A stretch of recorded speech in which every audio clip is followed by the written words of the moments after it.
Bonsoir et bienvenue à cette séance de web diffusée du conseil municipal de la ville de Côte Saint-Luc le 14 juin 2021. J'aimerais pour commencer à souhaiter la bienvenue à tous les citoyennes. Good evening and welcome to this webcast of the City of Côte Saint-Luc City Council meeting for June the 14th, 2021. I'd like to welcome all those watching us live this evening or recording at a later time. Welcome. En raison des mesures de précaution exceptionnelles adoptées contre la propagation de coronavirus depuis le mars 2020, et j'espère que ça va être fait bientôt. Les séances sont tenues à huis clos et web diffusionnées en direct. So as you know, we're doing these meetings until we're told that we're allowed to do otherwise, hopefully soon, by webcast. And questions are received up till 5 o'clock based on the present rules by email at questionperiod@cotestluc.org. I'd like to now introduce the council members. So we have Councillor Dita Burku, Councillor Mike Cohen, Councillor Cindy Benizri, Councillor Stephen Erdely, Councillor David Torgman, Councillor Mitch Kajowski, myself, Mayor Mitch Brownstein, our city manager, Jonathan Schechter, and we have our city clerk, assistant city clerk, Jason Prevost here with us as other members of staff. Before we move forward on the meeting, we'll just have a moment of silence to remember those that are still ill and recovering from COVID and hope for their speedy recovery.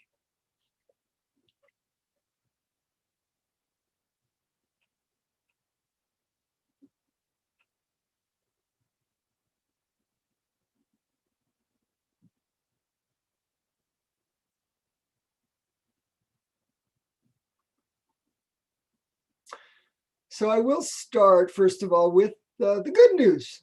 So the good news is COVID-19 is getting under control, and it's happening thanks to you, thanks to all those people who have been getting vaccinated and following the rules. In Côte Saint-Luc, in the last week, we've had 2 cases, which is great news. It means that, there were many days that there were no cases. We hope that every day going forward that there are no cases, and that will only happen if we continue to get vaccinated. Tell all those that are hesitant to get vaccinated, and hopefully those that are hesitant can be convinced. So what we did as a city, qu'est-ce qu'on a fait comme une ville, c'est on a fait une vidéo avec des personnes qui sont connues dans notre communauté, hoping that by having that kind of video with many different individuals from our city, that it would encourage those that are hesitant to go and get vaccinated. In our city, like all other parts in Quebec, people between the age of 18 and 39 are still hesitant. Some, most not, but there's too large a percentage that are still hesitant. So if you know anybody that is hesitant, see what you can do to convince them. But we're going to show you the first 3 minutes of a video we made, and we're going to give you the link so that you can share it with your friends and family and anybody that that is hesitant about getting the vaccine, because that's clearly the way out of the pandemic. The more people that get vaccinated, the faster we're going to get out of the pandemic. So Daryl, as soon as you're ready to show that, go ahead.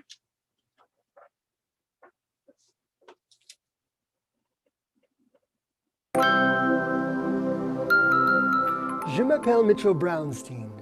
Je suis maire de Côte Saint-Luc ici au Québec. Vaccination against COVID-19 will help end the pandemic and get us back to normal. Over the next few minutes, you'll hear from doctors, business owners, school principals, clergy, and even someone who was undecided about whether to get vaccinated. Vous entendrez des messages en français et en anglais, ainsi que dans 11 autres langues. Listen to your friends in this video and be a part of the solution. Ça va bien aller si vous faites vacciner.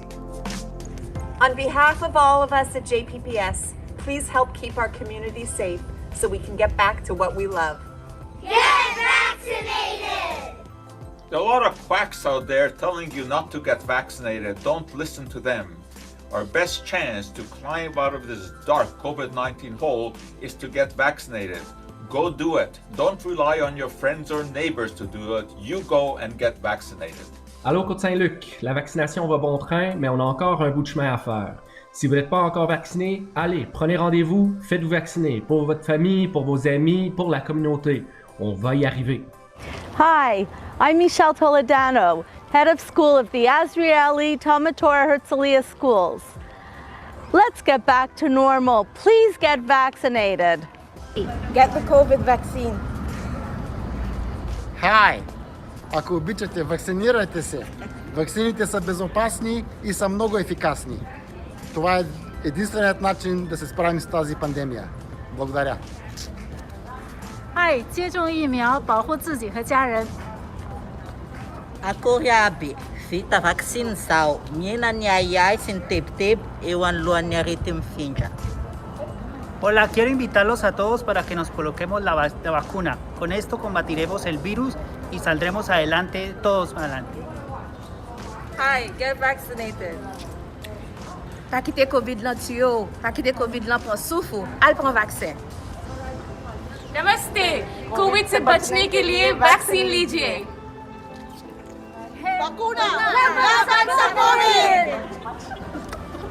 Aidez-nous à vous protéger, faites-vous vacciner. Shalom Aleichem, Côte Saint-Luc. Bonjour les amis. It's us, fellow Lucers. Yid Life Crisis. We're the real deal. We grew up right there. Greenwood, King Court. We know you. We are you. And we don't know why you would listen to either of us about anything, but in case even one of you would, don't know why you would. If one of you would, then we ask you this with as little chutzpah as possible. Please go get vaccinated. As my main man Laser says, Zijn is geen gazer, stop zich met de Pfizer. Or Moderna, or AstraZeneca. It doesn't matter. Just please go stick it. That's right. Do it for you and for your neighbors. And together we can all make Cavendish Mall great again. That Gesundungstark. All right. Anyway, it goes on for 9 minutes. You can find a link, I think, on our page, or Daryl can put it in somewhere, post it up so people can see where it goes, watch the video and share it. Share it with anybody that you know that's hesitant. Maybe it will convince them. It's a tough call for those that are hesitant. It's not that bad in Côte Saint-Luc, thankfully, but there's still a percentage that needs to be convinced to take the move, get vaccinated, so we'll all feel good, and we'll be able to move to the next stages in life comfortably. Okay, other good news. Tomorrow, there's a birthday in Côte Saint-Luc.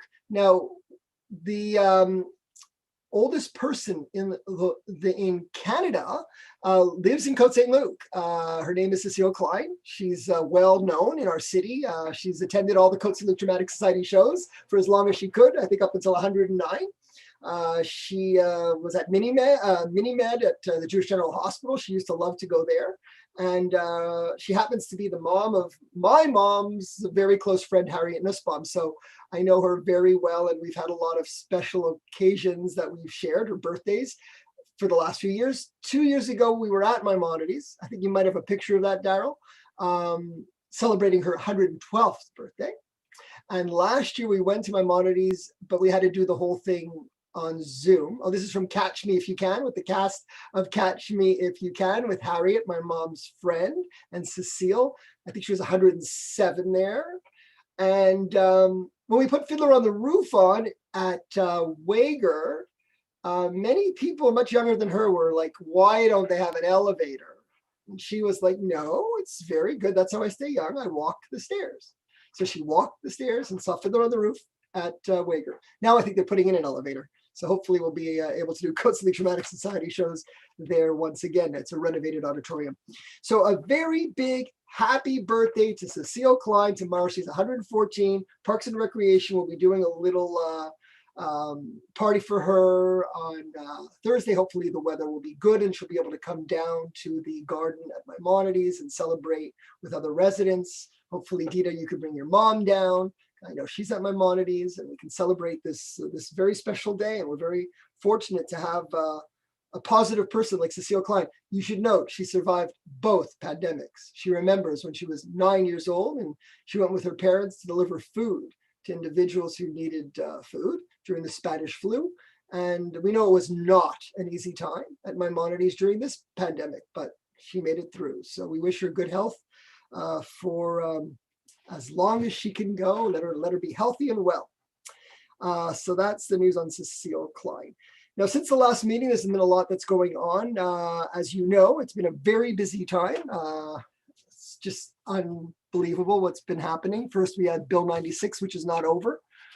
We're fortunate that we're able to maintain our bilingual status, but we do need to remember that every 10 years we need, if the law passes as written, we have to pass a resolution every 10 years. Now and again every 10 years to maintain our bilingual status. But there's a lot of other issues that we need to address with respect to that law, in terms of ensuring that our children and the limits at CEGEP, and the fact that the Constitution's changed using the notwithstanding clause.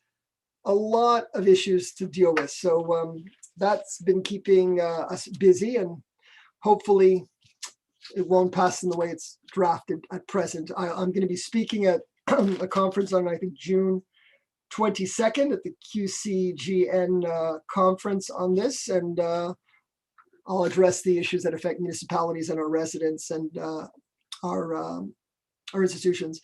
I was even speaking to Rabbi Frundlich this week, and he was telling me how if you want to get rabbis from abroad, like their kids after 3 years can't go to English school. His kids won't be able to go to English school. It's like unbelievable. There are so many things in this law you have no idea how bad it is. So we're going to have to keep on working on what we can do. I also want to make mention of, we lowered our flags with respect to the 215 graves that were found for the students of residential schools, and this issue is ever present in our minds. And following that, we had issues of anti-Semitism in our city.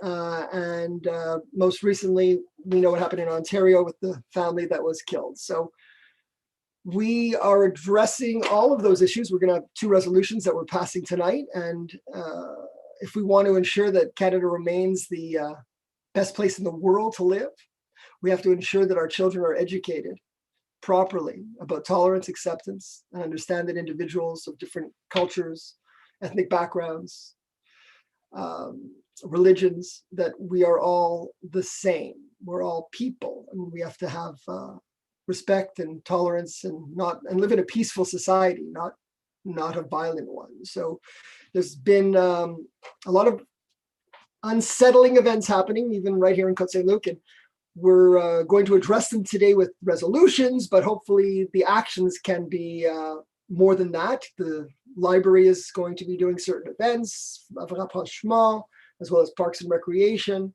And we're going to be lobbying, for schools. It's very important for our schools. I know we're lucky we have 2 counselors that are involved in the school system, Counselor Erdely, Counselor Cohen. We need to make sure that the curriculum in our schools teaches kids. So if maybe they don't have maybe they have a bit of a warped view of the world at home, if they come to school, hopefully they could be taught that maybe, we should be a little more accepting of each other. And hopefully we'll create a next generation that reflects the values of Canada. So we're going to go to question period, and then we're going to do the resolutions. So we have question period. Just want to make sure that everything was covered. Let's do question period. And then we're going to move to the top of the agenda, the 2 resolutions on anti-Semitism and Islamophobia. So, Maître Prévost.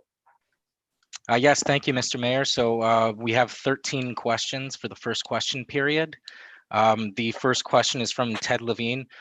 On May 31st, I witnessed 2 cars drag racing on Cavendish North near the Cavendish Mall during the daytime. I have also seen many cases of cars speeding on various streets in Côte Saint-Luc over the past few months. Also, there are some cars that are changed to make more noise than normal. While all this is going on, police presence is non-existent. I would like to know if police can be more sensitive to these issues. Thank you, Mr. Levine. This, as you said, this is very much a police issue. First of all, I want to thank the police. I didn't even mention that, and I need to thank the police for how present they were during the unrest in our city. During the individuals that came into our city and were slurring our community with anti-Semitic comments, and they were there. They were there and ready, and they were forever present and made sure that the situation calm down. So yes, we do have a great relationship with the police, and the issue of speeding, I acknowledge it myself. I hear a lot of noise from speeding even on Mackle, which is close to where I live. And we will work with the Police Station 9 to see if they can have more police presence to catch these people. Particularly, there's some drag racing going on. You've got to catch those people and ticket them big time, so they should lose their license. So thank you, Mr. Levine. Okay, the next question is from Allison and Patrick Lortie. The residents on Blossom are very concerned about the excessive speeding down the street. We have been told by our counselor that traffic calming measures will be implemented, but it has been almost a year now and nothing has been done. We are aware that the issue has been studied by the traffic committee and has been proven to be a problem that needs to be addressed. This is a tragedy waiting to happen, and we would like to see something done before that is the case. Mr. Mayor, we ask that this safety concern be taken more seriously and want to know what will be done to reduce speeding on Blossom and when. Right. Well, Blossom is a side street, so it can have different calming measures. And I know the traffic committee is studying putting in humps and bollards, and we have to see what they come up with as a final recommendation, but the sooner it's done, the better. So hopefully we'll have answers for you shortly. I would ask staff to follow up from Mr. Spiro Yotis, who is our traffic engineer, with details on what for Allison and Patrick Lortie on exactly what our plans are for Blossom, because I know they have been studied, and I know that Mr. Spiro Yotis is on top of it. I know Councillor Katavsky wants to say a few words.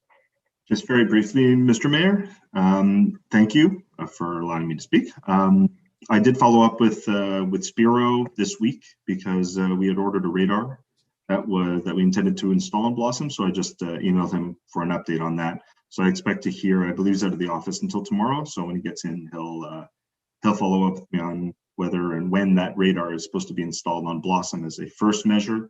And at the next traffic committee, I've committed to following up with the SPVM because they did indicate that they intended to show a greater presence on Blossom because the speed test did indicate a high level of speeding on the street between Mackle and Guelph. Thank you. Right, and with respect to traffic calming measures, I'd like to have also an answer from Spiro on that, if possible, for the residents. If that could be a follow-up from staff, please. Okay, the next question, Maître Prévost. The next question is from Toby Monette. I have a multi-part question regarding new development in Côte Saint-Luc. I'm asking it specifically as regards to the old gas mechanic station on Westminster at Guelph and the Vincelli property. This is at the corner of Westminster and Mackle, but it applies more generally too. Has a development plan for either or both of these properties already been before council? And if not, when will they be? How the approvals will work or have worked for such projects, whether accessibility and transportation, both cars and public transport, have been included in any such plans and how they are being addressed, whether low income and mixed level property is being discussed as part of any such plans, and how the public can make itself heard vis-a-vis these and other potential developments. I would like to ask council to consider a moratorium on any new developments, anything more than a single family dwellings, until accessibility and traffic issues have been addressed. Okay, thank you, Ms. Monette. So we have a few questions here. First of all, no, no new proposal has come to PAC or council yet. So we don't have anything before us to consider. I know that they're reviewing their position, and they're going to make a proposal to the Planning Advisory Committee, which then goes to council. This is a rezoning. If something goes in that needs a rezoning, means there's a process, a legal process, whereby the public gets to participate in the consultation process. So yes, if it goes to PAC and to council and it's approved and it goes for rezoning, then the public goes through the legal process where there is a consultation and the public gets to vote it down. So we're not there yet, but yes, there's many steps. In terms of STM, we're always meeting with the STM. We're meeting with them this week, considering routes, and obviously, as you know, buses are what we have right now. We're working with our Transit First documents and all the work that we've done on getting train stations, one in Côte Saint-Luc and one at Carry Square, and hopefully opening up Cavendish. Announcements is coming shortly, but not to be built in the days to follow. But yes, we're looking, and the corridor vert, where there's going to be a bike path coming through our city. There's a lot of different transport changes that are coming to our city, and we have knowledge on them. And if you'd like to give me a call, I can really give you a nice, much longer update, or Councillor Berkowitz, on all the different options that are coming to our city that have already been approved, like the corridor vert, which is a 27-kilometer bike path that goes right at the corner of Park Haven, and the Côte Saint-Luc shopping center is on the other side. And our representations with respect to train stations. Okay, affordable housing. It's not affordable housing, but it's not a high-end project, so it would be less expensive than other type of housing in our city. And I think that answers the questions, but of course we can have a longer chat. Okay, the next question, please. Or I think the next questions are several in a row. Yes, that's it. So the next 5 questions deal with the same subject, which is 5475 Westminster. So I'm going to read out all 5 questions, and then an answer could be provided afterwards. So the first question is from Lindsay Rollin. My wife and I live at 5475 Westminster Avenue. We have learned that the owners of this building want to add at least 3 floors on the roof and to do renovations where the daycare was on the ground floor. My wife and I are elderly, and the work involved may be very destructive to our way of life. Moving, even temporarily, would be a major hardship at our age. It would be very hard on all tenants in this building. There's one elderly lady in our building who needs a walker to move around. Everyone in our building hope you do not grant permits to the owners. I believe the goal of the owner is to get everyone to move out so they could renovate, to increase the apartment rents so they can make profit. This is a classic case of renovictions. We as tenants should come first. I hope you do the right thing and do not let the owners carry on with these renovations. The second question is from Todor Dachev. We are tenants in 5475 Westminster. We recently learned that the owner of the building we live in wants to undertake large-scale repairs. We are very concerned about the scale of the renovation work, which will not only disturb our peace and security, but also disrupt the sustainability of the building. Based on this, we ask you to look very carefully at the renovation project of the owner of the building, which is not just cosmetic, but very large for the building. The next question is from Alex Gorchkov. I live with my daughter in an apartment at 5475 Westminster since 2002. The new owners are planning major construction works in the building. These works are unnecessary for maintenance of the building. In fact, they will nearly necessarily disrupt the well-being of tenants. Over 30 families, more than 70 residents, including seniors and children. For the last 2 years, the owners have been acting arrogantly and in bad faith, neglecting even the basic obligations before tenants. If the city gives them a permit for major construction, it will give the green light to renovictions, and many of us will lose our last chance to have an affordable home. Considering all that, how would you justify moving forward with the plans submitted by the owner?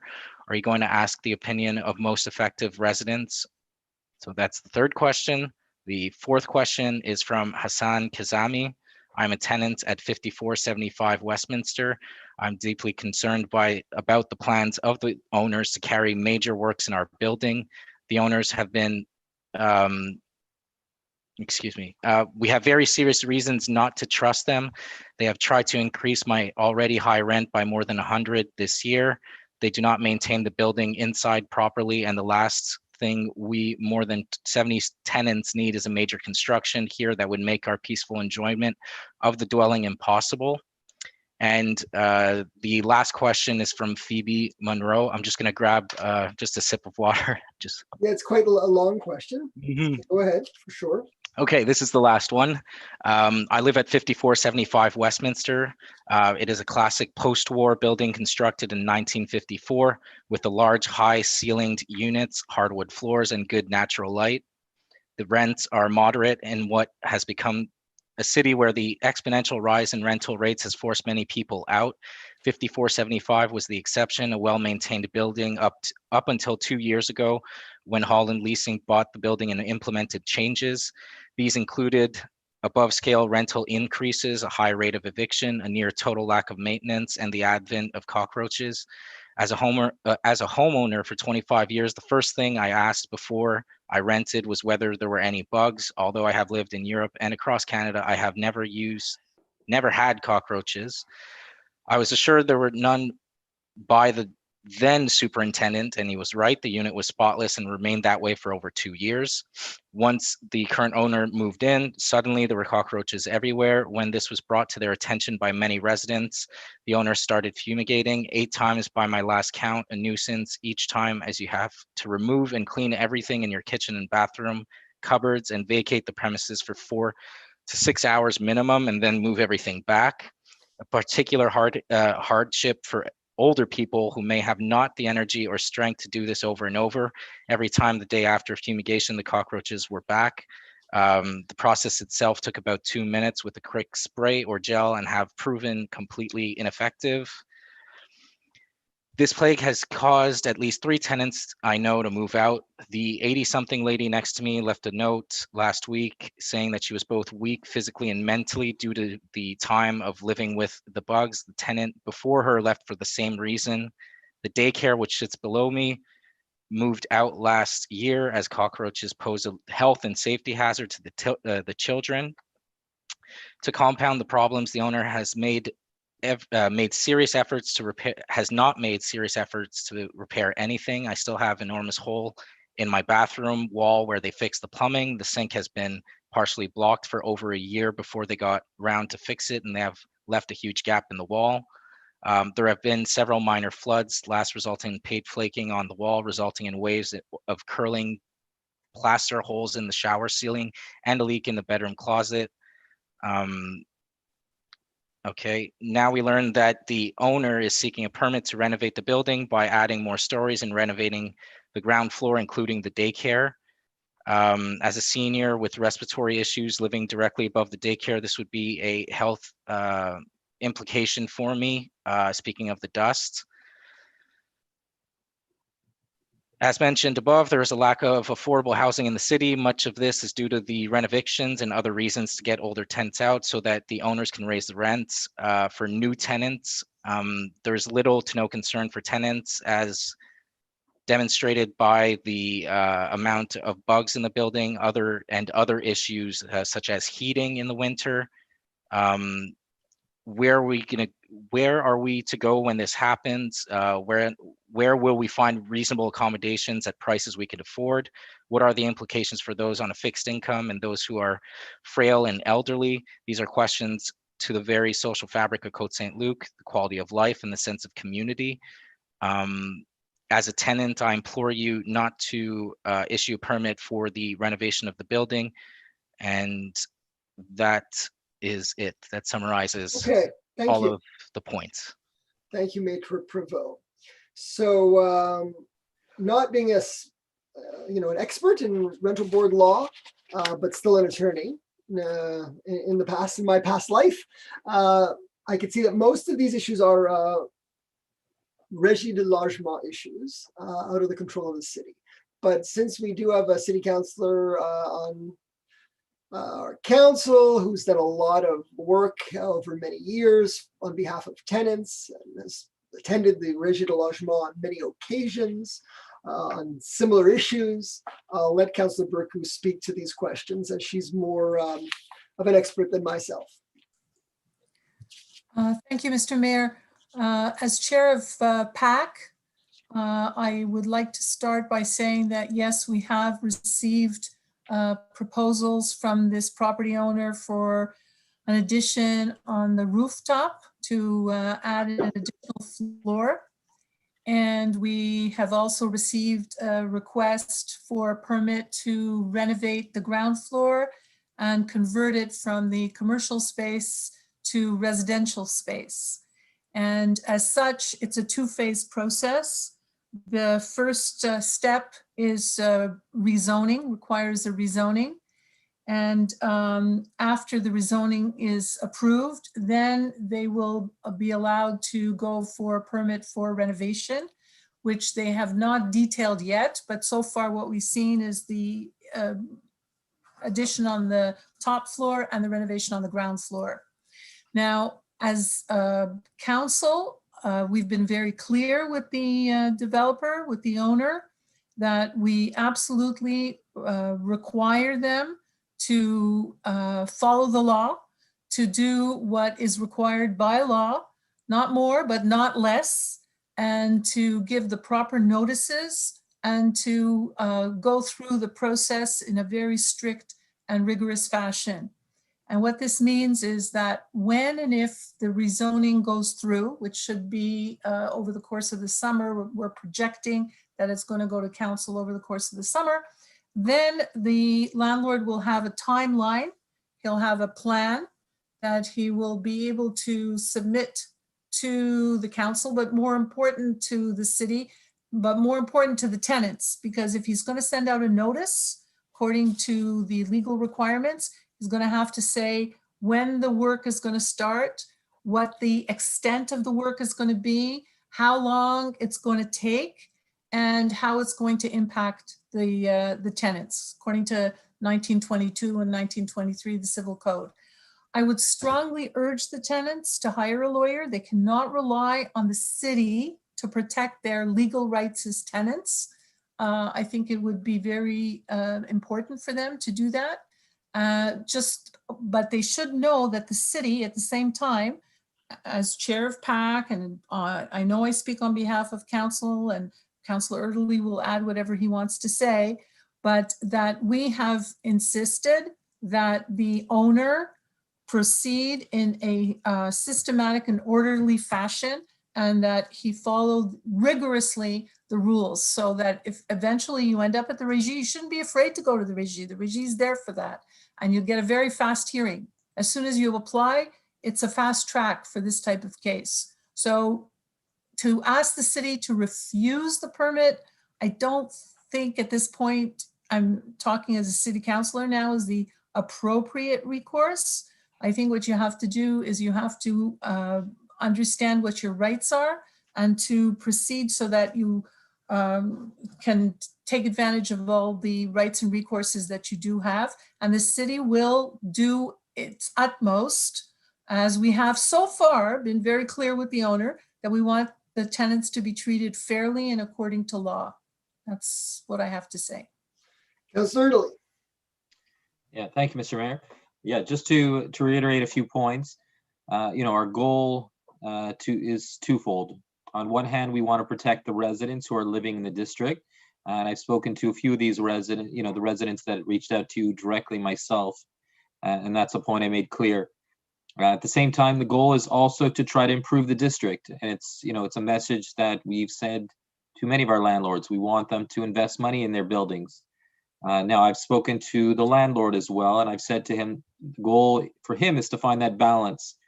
We want him to invest in the building. We want him to fix it up and make renovations that are necessary, that will upgrade it and make it a beautiful building for the residents who live there and potentially for future residents. But at the same time, as Councillor Burku mentioned, he has to follow the law, both in terms of the Civil Code, in terms of Régie de Logement regulations, and Côte Saint-Luc regulations and bylaws. And my hope is that he will.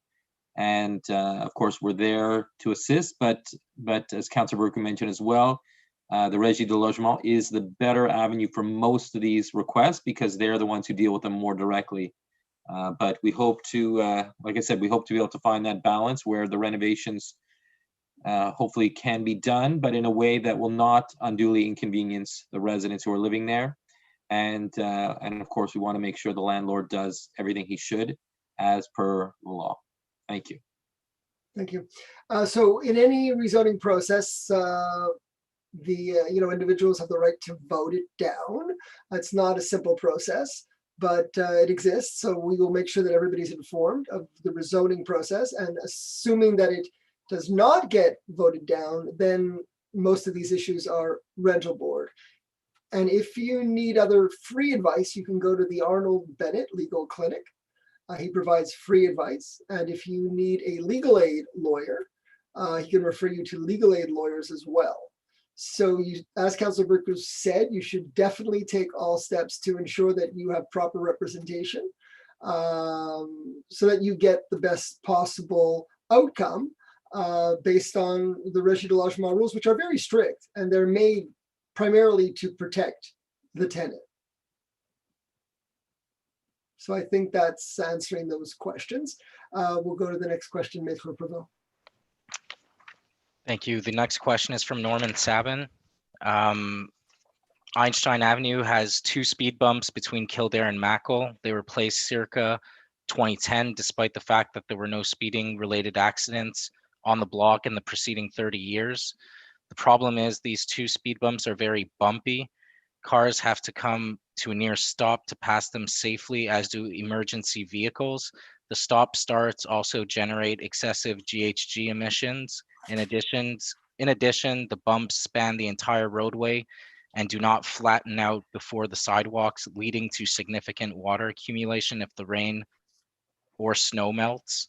I personally would like them removed, as they do not make Einstein any safer than it used to be. In fact, drivers tend to speed between the bumps to make up for lost time. Cars speed on all streets in Côte Saint-Luc, and why Einstein was singled out in 2010 is a mystery to me. Shalom Avenue, 1 street over, has bollards to reduce speeding, so why can't Einstein? If the Einstein speed bumps have to stay, they should be rebuilt lower and wider so that cars could pass safely at 20 to 30 kilometers per hour. They should flatten out before the sidewalk so water can drain properly around them. Okay, thank you, Mr. Sabin. This item should be referred back to the traffic committee to see if there's anything that's wrong with respect to the present configuration for traffic calming. There's many, as you mentioned, Mr. Sabin, there's many different ways we do traffic calming: speed bumps, speed humps, bollards. On Shalom, where I live, in front of Ruth Kovac Park, there are bollards to slow down the flow of traffic. And the traffic committee, along with our engineering department, makes the proper recommendations to improve safety, which is the most important thing. Obviously, more important than anything else with respect to how individuals feel in their cars is how individuals feel on their bicycles and as they walk on our sidewalks and cross our streets. So that's why we are doing our best. We're a residential community to try to control the speed of traffic, but with this can definitely be revisited. So I'm asking staff to have the present configuration revisited by the traffic committee in order to check if it's up to par or if there needs to be some changes. Okay, the next question, please. The next question is from Heather Treston. This is a follow-up to the question sent on May 10th, 2021. I would like to know if you have an update regarding the traffic and congestion on Eldridge because of the 2 synagogues, and as you say, taking this matter up with the city's traffic committee to modify the signage and regulation like they did on Redwood. And the next question is regarding non-conforming religious institution in residential areas. I would appreciate an update on when the city will be passing a bylaw requiring these congregations to seek legal status and allow the neighbors to vote on this. So with respect to the traffic issue and signage for parking, that is under study by the traffic committee and by our engineering department. In discussion are hours of usage, one side, the other side, and a recommendation is going to be made to council and signage will be put up appropriately. So it is moving forward with respect to trying to improve the parking situation on that street. With respect to that bylaw, which is called the PCMWA bylaw, the first draft is being presented on August the 9th at the public meeting. Then there's a 15-day written public consultation and adoption on September 13th. So that's the first step to get the bylaw in. Once the bylaw is in, then we will move towards further steps. And that's where we're at with that. Okay, next question. Yeah, the next question is from Brian Wolofsky. When do you foresee returning to in-person meetings? Presumably it will be long before the election. How many people are allowed in public in one place now in yellow? And if we go to green, can I assume at that point we will immediately go to in-person meetings? Right. Well, as long as you're in a color zone, it means there's restrictions. So hopefully we're going to be out of no colors and it'll be just normal life soon. But you know, you go to yellow, you go to green, and you follow the rules as made by Santé Publique. Right now, the rule is, you know, we can meet 8 people outside, but we can't have people inside. So as soon as Santé Publique gives us the go-ahead, we will be the first to say, let's do it. We're just waiting for the go-ahead from Santé Publique, and but you never know. Mr. Legault appears on the news every couple of days, and it's always a new surprise. Numbers are very good in Côte Saint-Luc right now with respect, and in Quebec with respect to COVID, so we're hopeful. Next question. The next question is from Lior Azarad. My question is regarding our problem with lead pipes. I received an email from a company called Helios informing me that my water sampling appointment was canceled with 3 generic responses. This was a confusing communication. Will effective residents be receiving communications from the city with more clarity? Also, what is the timeline for water sampling results and when a concrete change will be taking place? With respect to what happened on that letter, I didn't see that letter. I understand from what you've written and discussions this evening that there's 3 options in the letter. The number to call, I think it's on the letter. If not, it's 450-646-1903, extension 2238. And we could put that up somewhere or put it, you know, or send this, please send the phone number to Mr. Azarad. That would be calling CMO to find out exactly which one of those 3 reasons is why they weren't proceeding at your particular home. From what I understand, I'm just, it's hearsay to me. From what I hear is that it could be that you didn't live in Côte Saint-Luc, which you do, or that they don't believe that your home had lead. I'm not up to speed on exactly what the reasons are, but there are reasons. As you know, homes built before 1976 have a chance of having lead pipes, and our procedure is that we are testing. We had planned to start testing last year, but because of COVID, we're going to be doing what we estimate to be 3,000 homes, 1,500 this summer and 1,500 next summer of those that potentially may have lead pipes. And results will be sent to the homeowner. We hope to get our work done as required before October, based on the weather. It has to be done before winter. And we'll get you your results as soon as we have them. Well, whoever's tested of those 1,500 samples this summer. So that's, but we are moving ahead as quickly as we can. We believe, as I said, there's up to 3,000, maybe less, and we're doing half this year and half next year. Okay, next question. The next question is from Tamar Hertz. My question is regarding the newly imposed non-transparent public consultation practice by the city of Côte Saint-Luc, collecting undisclosed emails from the public, which are then used by the council to form the basis of decision-making to cancel democratic voting processes on zoning changes.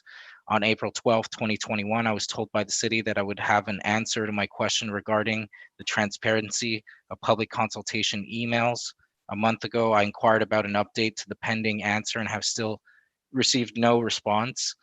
Is email format feedback gathered expressly as part of a public consultation process required to remain non-public information? I will post any follow-up question I have in the chat during the second question period, as my follow-up question to the mayor's response is currently denied by the pandemic format chosen by the city. Okay, so the newly imposed non-transparent public consultation practice by the city of Côte Saint-Luc. first of all, if it's non-transparent, it's definitely not imposed by the city of Côte Saint-Luc. We are following whatever the rules are being given by the pandemic by the province, by the ministry, and it's imposed on us. So this council, and we discussed this just before the meeting, would like to give as much information as possible with respect to information that we receive from consultations, and we have directed our staff to do so. However, we're just the elected officials. So it's really staff that's going to have to answer that question. So I'm going to give that to our lawyer and director of legal services, Maître Schechter, to please give an answer to that question. Sure. So to address some of the questioner's concerns, we have to start with a little bit of basic information. The resident is indeed correct that in normal times, the official process when zoning changes occur is a public consultation meeting, which is held in person, in which a zoning amendment project is presented and the public is consulted. And if they raise any concerns, they may do so verbally and in person. And at that point, the people that do raise those concerns will identify themselves. So the resident is correct in that sense. Now, what's happening during the pandemic is the province, the National Assembly or the province has issued a decree in which we cannot proceed in that fashion. So what is imposed, it's not only in Côte Saint-Luc, but it's throughout the province of Quebec. Anyone who wants to, any municipal council who wants to move forward with the zoning amendment must do so with a 15-day written consultation. And what happens in a case like that is anyone who may have questions or may want to issue or elicit any comments may do so in writing. And this is a process that is imposed by the province temporarily during this pandemic period. Insofar as to address the residents' concern, the information, the city itself does have information that we identify. In other words, the people who address us do, as a general rule, give us their coordinates so that we can actually respond to them with their questions, if they have any, or if they want us to follow up on any feedback they give us. However, where the information is not public is insofar as the coordinates of those individuals are concerned. So to answer the question of the resident directly, the feedback given by the residents is something that can be accessible. The general comments by those residents or members of the public or those who are who wish to address us related to the zoning change, but not the personal information of those individuals, such as the names, addresses, phone numbers, and such. And why is that? Why is that? Information is considered personal, and basically, again, the province has issued, it's a law, but that law is around pandemic or not, concerning the accessibility of certain information.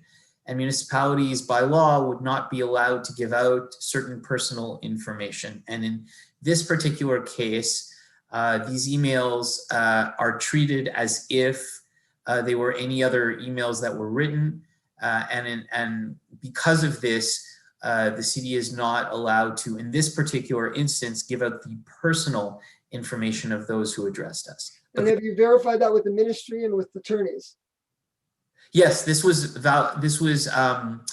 validated with an outside attorney because of the fact that this is a very exceptional situation with a pandemic. The questions and the concerns raised by the resident are definitely valid ones. And as much as we looked at the question, we certainly wanted to look at this as well with a leading municipal legal expert to ensure that our opinion was valid, not to deprive anybody of any information that they would be legally entitled to. But so basically what you're telling me is that we're allowed to give the information in the email, but not their personal information, their name or their coordinates or whatever. And the reason for that is, what's the difference between a public in-person meeting where everybody would see who the people are and a write-in? What's the difference? So in a public in-person meeting, a resident would address the microphone and would themselves renounce on some level what their anonymity is. Versus in this particular case, where in certain instances, it was specifically requested of us to not disclose the information. In other cases, it's not assumed either that by the resident who's addressing us that their information would or would not be given out. In a public meeting, in a public forum, the resident who would address the mic and would give their name would understand that that information would be renounced. However, even residents who do address the microphone don't give out their addresses or their email numbers, or their email addresses, their phone numbers or their email addresses or their personal addresses. Hopefully we'll be out of this situation soon and we'll do normal consultations. But from what I'm understanding, it's the question of the person giving the comments is renouncing their right to privacy in a public forum, but when they're sending it in writing, they haven't renounced that right, so it's protected. Is the short answer. Yeah, and the nature also of the meetings or of what it is that they're giving. So for example, if they give a petition, they are renouncing that information because they're circulating it publicly. In this case, they're addressing the municipality privately with a comment that they specifically have. Well, the directive of this council, and I think we're unanimous on that, is that we want to give all the information that we're allowed to according to the law. But if our legal department says otherwise, well, that's the way it is. But we want to give everything we possibly can according to law. No, as it was said, non-transparent public consultation collect thing that we want to do. We don't want to do anything that's non-transparent. We want to give you everything we're allowed to according to the law. So I think Maitre Schechter explained it the best that he could. If there's any way that we can give more information based on requests that are received, please do so. That is the directive of council, to give everything we can according to the law. Councillor Torchman. Sorry, thank you, Mr. Mayor. The nature of public consultations, and it's not specific to this project, it's just holistically looking at a public consultation and the resulting decisions that council makes based on those public consultations, in my opinion, requires the information and the people for or against any particular project or projects to be made public. So I think if we're going to go forward with other public consultations in the near future, I think we should make it very clear that any comments, emails made for or against any projects can be made public. Again, not personal information like email or phone numbers, but as in a public consultation where one would come up to the microphone, they would give their name and address, and that's just sort of the normal course of a transparent and open government. So I hope that in future public consultations we can ensure that at least that is followed. Thank you. I would go with that. I think that is a way that if we can, in future public consultations, and please verify if there's a manner to do this, if we could inform anybody that's writing in advance, that if you write in your comments on the public consultation, your name is not confidential, and they renounce their right to the confidentiality of their name. And then they know that when they are writing in, they're renouncing the right to their confidentiality of their name. If we should put that type of process into play, then at least individuals would know that they're doing what they would do, almost what they would do had they come in person. And then there's no legal problem because they sort of signed off. There has to be a way to do it. Anyway, there should be. Look into that, please. Councillor Burku. Yeah, thank you, Mr. Mayor. I think this is an important subject, so I'm just going to add my support to what you and Councillor Torchman have just said. totally in favor of revealing all the information that we can. But I think that there's an issue, we'll discuss this further, that the Access to Information Act is very specific, and it's I believe even an act of public order, so that it would have to be, the government would have had to have amended the Access to Information Act at the same time that they provided for these special consultation rules to allow for all this information about the individuals to be shared. So it's just something that happened because of the COVID rules for consultations, and not because of the city of Côte Saint-Luc doing anything in particular. But look into it with our attorneys. If we can do it going forward, great. I would think that despite the Access to Information Act, if we put into place, and you could ask the attorneys, a one-liner that anybody in advance, if they wish to make comments on the consultation, or announces their right to the privacy of their name, as you would be had you come in person, all your other personal information will be protected, they would sign it and they'd bring in the information. Now, in the event that somehow it gets through the loop that they didn't sign off before they sent in their comments, you'd have to write back to them and have them sign off. But we should have some process to follow. Just look into seeing what could be done. Hopefully we'll be out of this and we'll have normal consultations, but let's see what we can do to improve the way in which we do them. So thank you for that question, Tamar Hertz. And now the next question, please, Maître Prévost. Thank you, Mr. Mayor. The next question is from Iris Grossman. I would like to know why there is a 4 to 6 weeks delay to issue a permit requisition, and if the city is classifying the works by complexity. Could the city fast track simpler requests? I need to have a French drain done and redoing of the garage floor. The work does not involve any change in shape nor form, and yet because of the waiting time, I already lost a time slot from the contractor.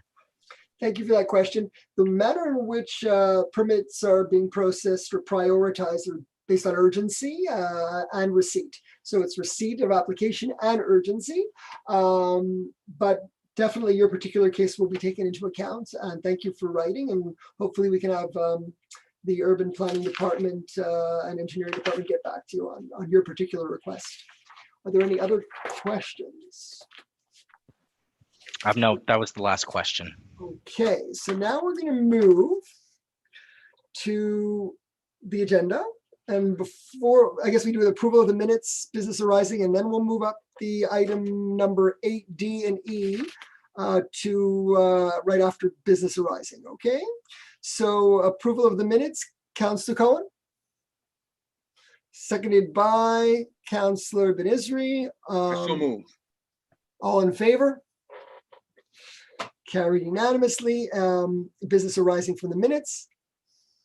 Okay, so now we're going to move up. Before we get to the departmental reports, we're going to move up item 8D and 8E. And 8D is a resolution denouncing anti-Semitism in Côte Saint-Luc and all municipalities. And before we pass the resolution, I would ask Daryl Levine if you have that video ready to refresh everybody's memory on what went through in Côte Saint-Luc. You can post it and then we'll pass the resolution. It's the children we can learn from. No, that's the next one. Wrong video. Okay, we'll do this one. Well, you want to do this one first? Once you have it, we'll do the Islamophobia one first. Go, play. Yes, at a vigil. I decided to come out to respect that the poor little kid, 9-year-old kid, is all by himself. That's not like good. It's painful. It hurts. It's heartbreaking. I feel very sad. I just don't like how people are doing this to people who are black people, Muslim communities. All over the globe this is happening. So we should stop this. This is not a great thing. Everybody should be respected. Everybody should have loving each other, and even if you don't even know them, we shouldn't even do bad things. Members of So Montreal's that's Jewish it. No, you don't have to play community this on one yet. online. Stop that one. Thank you. We'll do that later. So basically, I saw that on CTV News and I found it touching because it deals with, you know, an 8-year-old relating to this 9-year-old boy who's lost 3 generations of his family. My hope, and I think all our hope is that the future generations will learn in schools and hopefully from their parents, but if not from their parents, hopefully in our schools we'll have better education and bring up a new generation of tolerant, accepting individuals. So we're going to pass that resolution first, and that would be Councillor Burku. Thank you, Mr. Mayor. I'm going to read the resolution in French. Attendu que le 7 juin 2021, il y a eu un attentat à London, Ontario, par un conducteur visant des piétons de confession musulmane. Attendu que cette odieuse tragédie a coûté la vie à 4 personnes et qu'un jeune garçon de 9 ans a été gravement blessé et laissé orphelin.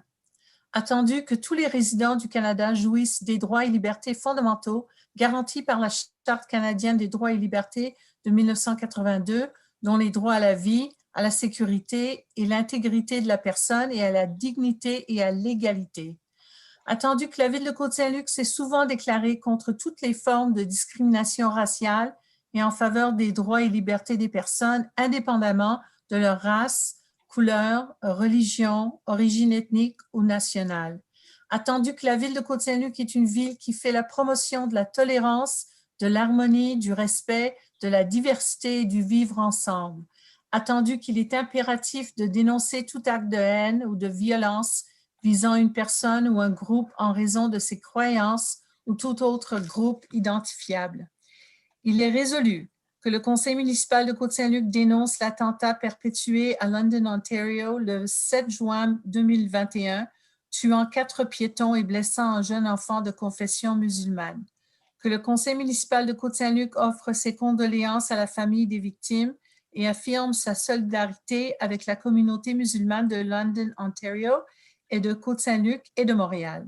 Et que le conseil municipal de Côte Saint-Luc condamne l'islamophobie et toutes les autres formes de racisme, de xénophobie, d'intolérance et de haine en toutes circonstances. Okay. So, proposé par le conseiller Burku et appuyé par le conseiller Kijavski. Est-ce qu'il y a des discussions? Any discussion? Go ahead, please. Councillor Burku.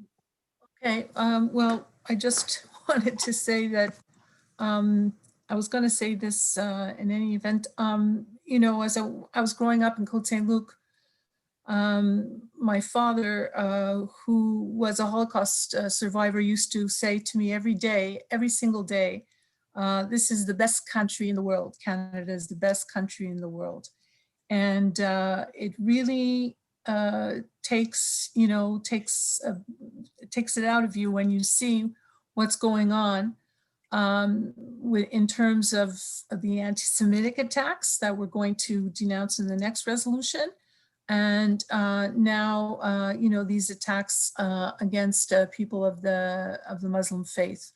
And I think that what we need to do as leaders and in community is really resolve to be more tolerant, to be more accepting, to be more vigilant in our promotion of equal rights, and in teaching our children, as you said, so importantly, what the values of Canada is, and that Canada is a country that stands for, you know, freedom and liberty, and also for respect. And it goes both ways and every way. And we've seen a lot of disrespect in our community, and we need to go back to the values that Canada stands for. So this was one example, but unfortunately in Côte Saint-Luc and in Canada recently, we've had many, many examples as well of anti-Semitic and racist attacks. And so I think this council is taking a position, and we've always taken that position of being very tolerant and respectful of human rights. Thank you. Listen, Councilor Kachowski. Thank you, Mr. Mayor. Just, I'll be very brief. Just to add to what Councillor Burku said, for those who haven't noticed, we raised the pride flag at City Hall. It was actually my wife's idea to do so for Pride Month, June, and I would just like to because what Dita said just kind of rang a bell, and it sounds exactly like what my wife wrote on a photo she posted on Facebook. She said, and I quote, "I'm proud to have a part in making our city and world a place where my children will grow up with a little more love and a lot less hate around them. I am also pleased to show them that one voice can always make a difference." So I don't mean to detract at all from this resolution on Islamic hate, but we're proud to be flying the rainbow flag right now at our City Hall. Thank you. Okay, well, let's move to the next video and then to review the situation in Côte Saint-Luc, and then we'll pass the next resolution by after that. So go ahead, please. Thank you.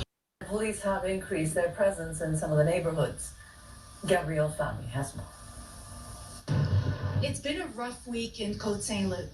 2 individuals came into our city and they had anti-Semitic words being thrown at members of our community, and they were immediately arrested. Police say 2 men, 19 and 20 years old, allegedly yelled anti-Semitic comments to people as they were driving around. They've been charged with uttering threats and possession of a dangerous weapon. One of them is also accused of hate speech. Since then, the SPVM told CTV News officers have been patrolling more, not just in Côte Saint-Luc, but also in Côte des Neiges, TMR, Outremont, and the Plateau. Côte Saint-Luc's mayor says it's been tense since last weekend, when pro-Israel and pro-Palestinian supporters clashed in the streets of Montreal. Montreal's Jewish community says all week its members have faced threats online. The threats that we're seeing are on social media, on Instagram and other places, where members of the other community or those who posture themselves as defending the cause of the Palestinians are posting actual threats about harming Jews, killing Jews. He says it's the first time he sees the conflict in the Middle East spill out like this in the community. Nothing like this has ever happened before. And it's not just happening in Montreal. It's happened in New York yesterday. It happened in Los Angeles a couple of days ago. It happened in Florida. Still, they say no matter the views some may have towards the conflict, racism and anti-Semitic actions are a separate issue and should never be tolerated. This is not reflective of the values that we have here as Canadians and Quebecers. And all leaders should speak up against it if we want to stop this type of behavior. The recent ceasefire that was brokered offers some sense of relief. Meantime, Montreal police say they're continuing to investigate this week's events. Gabrielle Family, CTV News. Alors que la poussière retombe en Israël et dans la bande de Gaza, les cicatrices de ce conflit restent perceptibles. C'est le cas notamment à Montréal. Prenez qu'il y a 2 jeunes hommes visiblement anti-Israël qui ont été accusés. Je vous explique ce qui s'est passé. À la suite des manifestations que nous avons couvertes, entre autres celle de dimanche où il y a eu des confrontations, il semble que 2 jeunes ne décoléraient pas et sur les réseaux sociaux, là, au lendemain de ces manifestations-là, ils ont publié leur intention de se rendre ici, donc c'est pro-palestiniens, de se rendre ici dans Côte Saint-Luc pour venir à la rencontre des Juifs. Voici la vidéo qu'ils ont publiée.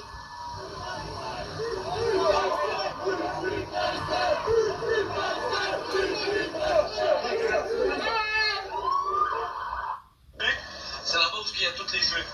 Bref, moi j'arrive, ça reste à vérifier, là on va passer là-bas. Exactement, ça reste à vérifier sur live, mon père, je passe là-bas, puis je peux passer live. Donc, on les entend très bien dire on s'en va voir les Juifs. Donc, ces 2 jeunes-là de 19 et 20 ans ont été formellement arrêtés là, assez rapidement par le SPVM et accusés de menaces, mais aussi d'incitation à la haine envers la communauté juive. Et toute la semaine, la tension a été très palpable, de sorte que le SPVM a renforcé sa sécurité ici, mais aussi la sécurité publique de Côte Saint-Luc qui a augmenté donc le nombre de patrouilles patrouilleurs. Et comme je vous disais tout à l'heure, devant la synagogue, il y avait aussi des agents de sécurité d'une agence privée. Donc, le maire de Côte Saint-Luc, qui a géré l'inquiétude de sa communauté toute la semaine, espère un retour au calme avec le cessez-le-feu dans la bande de Gaza. Merci beaucoup, Véronique. J'espère que ça va être calme maintenant, partout, à Côte Saint-Luc et partout, parce que ici au Canada et au Québec, on a une tradition de vivre ensemble, de respecter l'un et les autres et de ne faire pas des menaces contre une race, une religion, une ethnicité. Et j'espère qu'on doit retourner vite dans cette façon de vivre comme une communauté. Councillor Georgeman. Thank you, Mr. Mayor. Because of the importance of this resolution, if I may, I'll read them both in both in French and in English. Be it resolved that the Côte Saint-Luc City Council vigorously denounces acts of hate and violence towards Canadians of Jewish faith in any situation and in any form that they occur. That council affirms that in a free and democratic society, all may demonstrate or express an opinion in respect, safety, and dignity. That council affirms the need to maintain a healthy and democratic debate regarding the Israel-Palestinian conflict. That all members of council condemn at all times acts of hate and violence to any group individuals, regardless of faith and societal background. That the city of Côte Saint-Luc and all municipalities should remain a safe place for each and every member of a multi-ethnic, a multi-faith group, including Canadian Jewish communities. That the council asks that all governmental authorities take every means necessary to ensure the population's safety. That the council requests that the Federation of Canadian Municipalities and all Quebec municipalities formally adopt a resolution to denounce anti-Semitism. I'm just going to read it in French. Que le conseil municipal de Côte Saint-Luc dénonce vigoureusement les actes haineux et violents faits à l'encontre des Canadiens de confession juive dans toute situation et sous toute forme sous lesquelles ils se manifestent. Que le conseil affirme que dans une société libre et démocratique, toute personne a droit d'exprimer et de démontrer une opinion, le tout fait dans le respect, dans la sécurité et la dignité. Que le conseil affirme le besoin de maintenir un débat sain et démocratique quant au conflit israélo-palestinien, que tous les membres du Conseil condamnent et à tout moment les actes haineux et violents faits à l'encontre de tout groupe, que soit leur foi ou leur contexte culturel.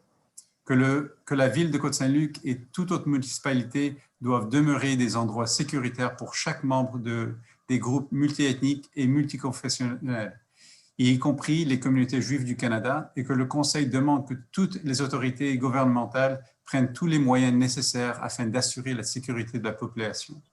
Que le Conseil demande à la Fédération canadienne des municipalités ainsi que toutes les municipalités du Québec d'adopter formellement une résolution visant et dénonçant l'antisémitisme. Merci, Louis. Thank you. Moved by Councillor Georgeman, seconded by Councillor Erdely. Any discussion? Go ahead, Councillor Georgeman. It's clear in my mind that the acts by some of these young gentlemen that came to Côte Saint-Luc had nothing to do with the conflict in Israel. It was purely anti-Semitic acts. I was at the rally downtown, the pro-Israel rally. I saw pride and support, and I heard, unfortunately, anti-Semitic targets towards the Jewish population. So there's a clear issue. I think all communities need to stand up strong and say this is unacceptable. And as you mentioned earlier, education is the key. We need to educate our youth, and we need to build those bridges. We should be able to disagree in Canada and be vocal about our disagreement, but be respectful of it and certainly not act in violent ways that were demonstrated by some unfortunate incidents. Thank you. Councillor Erdely. Thank you, Mr. Mayor. I won't repeat, but I just want to echo a few points that were made by Councillors Torchman, Councillor Burko, and Councillor Kajavsky. As I've shared with my fellow councillors before, I I wasn't born in Côte Saint-Luc. I chose to move to Côte Saint-Luc as a young adult. And I chose because Côte Saint-Luc has been continuously a leader on so many different points. And one of them is regarding racism and regarding respect for the rights of individuals. We saw it just a few months ago when the topic of anti-Asian sentiment came up during COVID. And we spoke out on that point as well. And we will continue to do that in Côte Saint-Luc. We'll continue to speak out, whether it's racism, whether it's homophobia, whether it's any form of discrimination, whether it's based on language, based on race, religion, sexuality, and so on. And I think anytime there's an opportunity, Côte Saint-Luc will step up, and we will continue to do that and set an example for other cities on these points. So I thank you, I thank the mayor, and I thank all the council for continuing to take a leadership role on this and many other points. Thank you. Councillor Early, Councillor Cohen. I just want to take a moment, and I think it's been done many times already, but we'll do it again, to thank our local police, to thank our public security who work 24/7. There were a lot of people who were afraid to go outside of their house, to go for a walk, to have a barbecue, to wear a religious symbol around their neck. I think that our police and our public security gave us that feeling of feeling secure. And I want to thank them for their dedication. And let's hope we don't have to go through something like this again. Thank you, Mr. Mayor. Thank you, Councillor Cohen. So it was very important to council.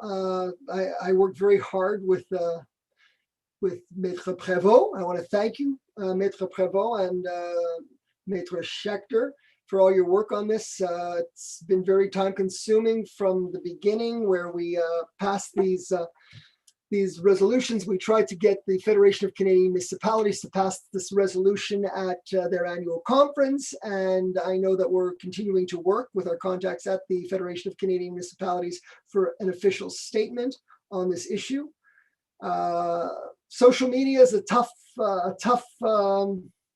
one to crack today. There's a lot of contact and a lot of bad things happening, and people can pass information a little negatively and fake news and get people riled up, and it's a dangerous place. And we as a community have to do our best to educate the youth, so that when they get on that social media, hopefully they've learned in school the appropriate way to act in Canada. And that this is totally unacceptable, no matter what your background is, your race, your religion, your color of your skin, your political beliefs. This is unacceptable behavior in Canada. I was an immigration attorney for 30 years. I traveled around the world and I met people from every continent and every country, and everywhere I met, all the conversations were the same.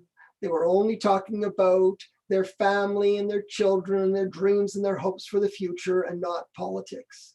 Politics isn't what immigrants want to talk about. They want to talk about coming to this great country and building it. We hope that the immigrants that do come to this country and that have come to this country have the Canadian values that we've always held so dear, and that we ensure that they respect those values of freedom and democracy and respect and tolerance that we as Canadians have cherished for so many years, and that we should not be caught up in what might be happening in other countries outside of our borders, and not let social media bring that negativity to Canada. We have to find ways, either controlling what goes on to some extent on social media, and that I'll leave for the federal government to figure out how, and educating our youth. So once again, a big thank you to Maître Prévost for all your work on these resolutions, and continue in our communications with the Federation of Canadian Municipalities as well. And I know we send it to all the other mayors of all the cities, and we should continue to follow up to make sure as many cities do pass this resolution. But we need a lot more than just passing resolutions and making statements. We need to educate kids when they're young. We need to do our library programs, our parks and recreation programs, rapprochement, and as Councillor Early said, continue to be leaders, as we are have a long line of mayors and councillors who have always been ones to speak up for what is right. So thank you for moving on these two resolutions. So I believe they've been moved and seconded. All in favor of the second resolution? It's carried unanimously, and we move to the next item on the agenda, which is the departmental reports. Councillor Kajawski.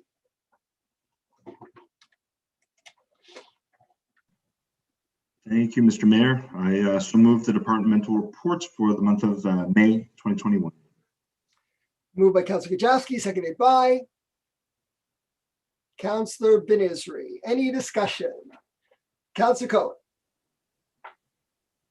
Thank you, Mr. Mayor. I wanted to just give notice that at the next meeting in June, we're going to pass a resolution to become a, we've been certified as a monarch-friendly city. Now, the monarch butterfly, for those who are not aware, is an endangered species, and its population's dropped by 90%. Myra Schuster, one of my constituents, approached me, and then Janine West, our librarian, learned of this, and she was very interested in getting involved. So we're going to have a very interesting program for our residents. We're going to kick off this summer and hopefully do even some information programming in the winter, and then come full steam ahead in 2022. So more to come at our next meeting. Just a note, I had my district town hall last week. People are rightfully concerned about the lot on Marc Chagall that was used by the Equinox for parking for 3 years. Unfortunately, the team from the Equinox that was supposed to turn it back to the way they found it did not do so. There's a lot of stones, a lot of debris. So we are taking action. If it has to be legal action, we're going to take legal action.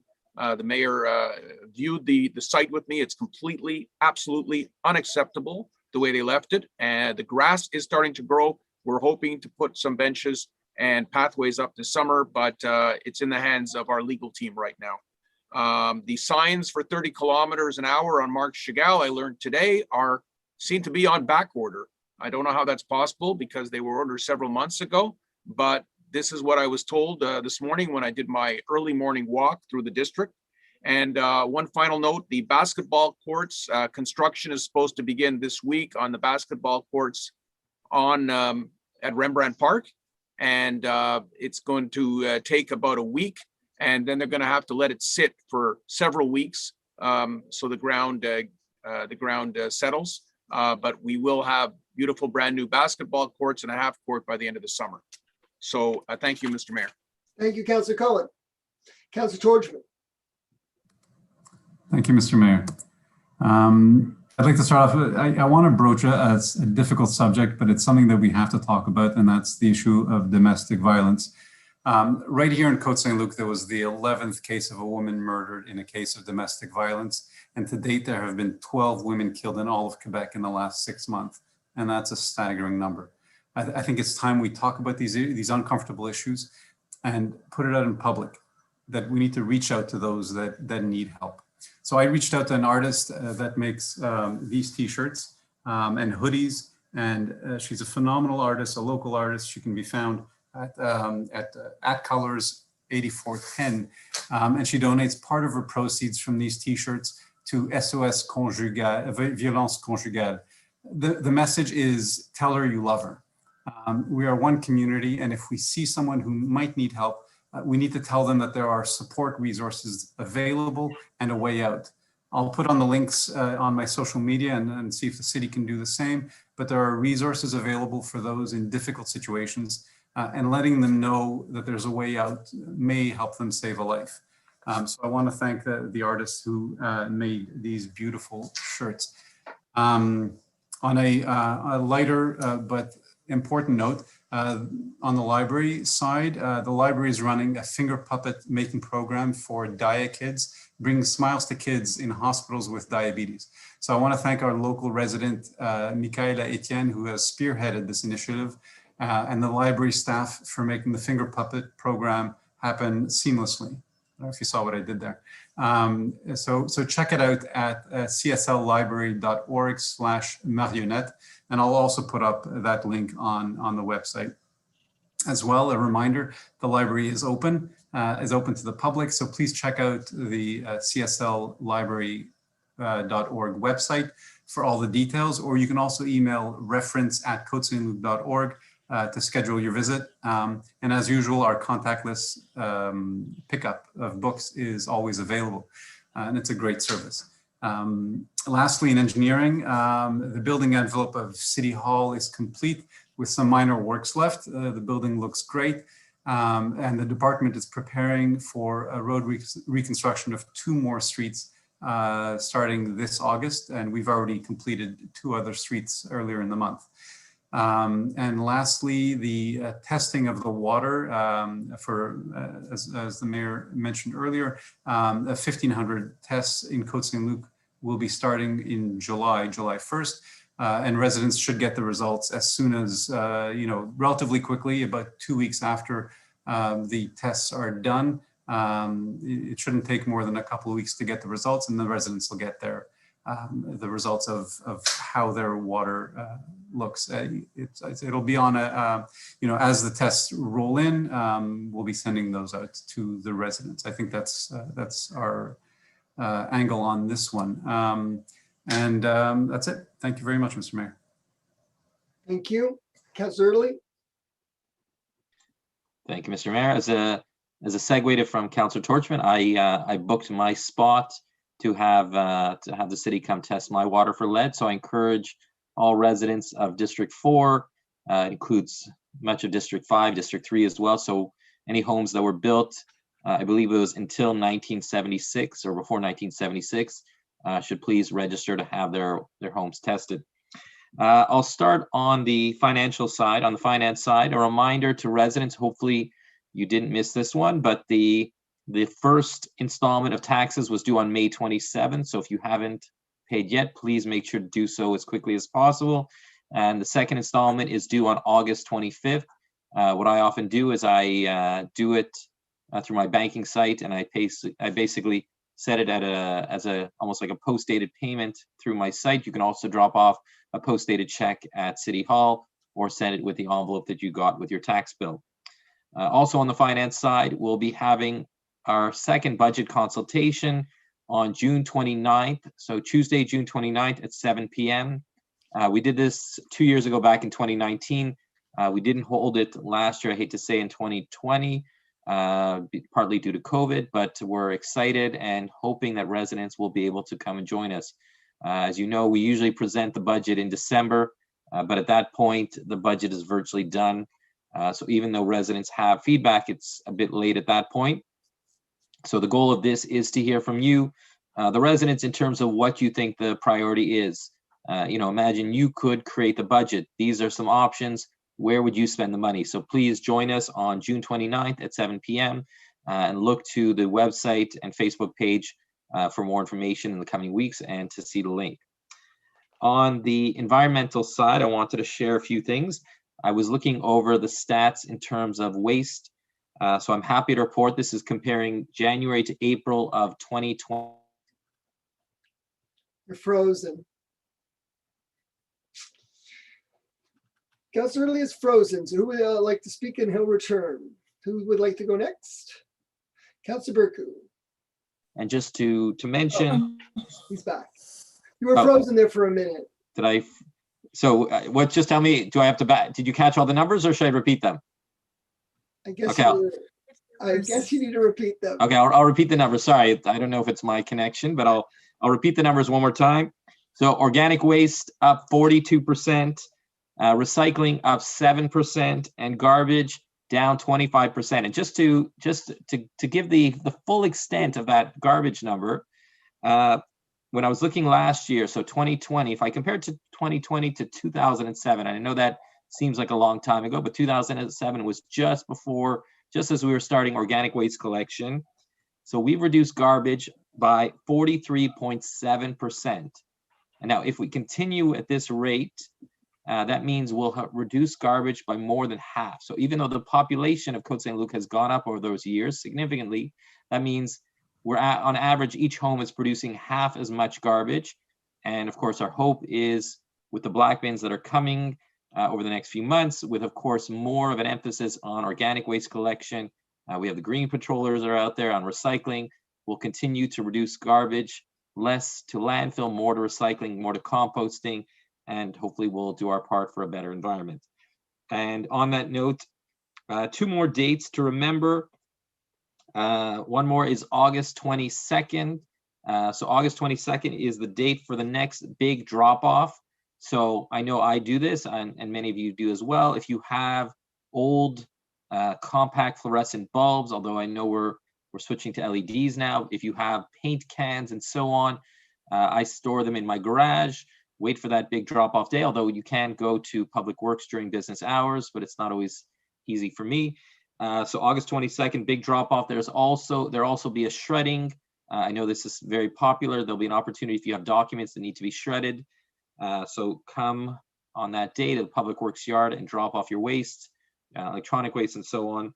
And the last one, I have to admit I'm a bit late to the game, but I'll be holding a virtual district meeting. It's been a bit of a very tough school year for me, but which is finally wrapping up.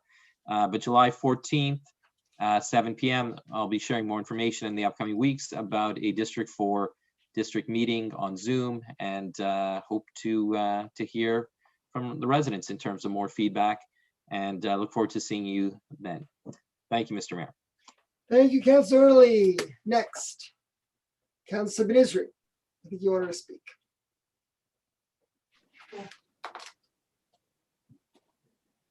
Alors, merci, Monsieur le maire.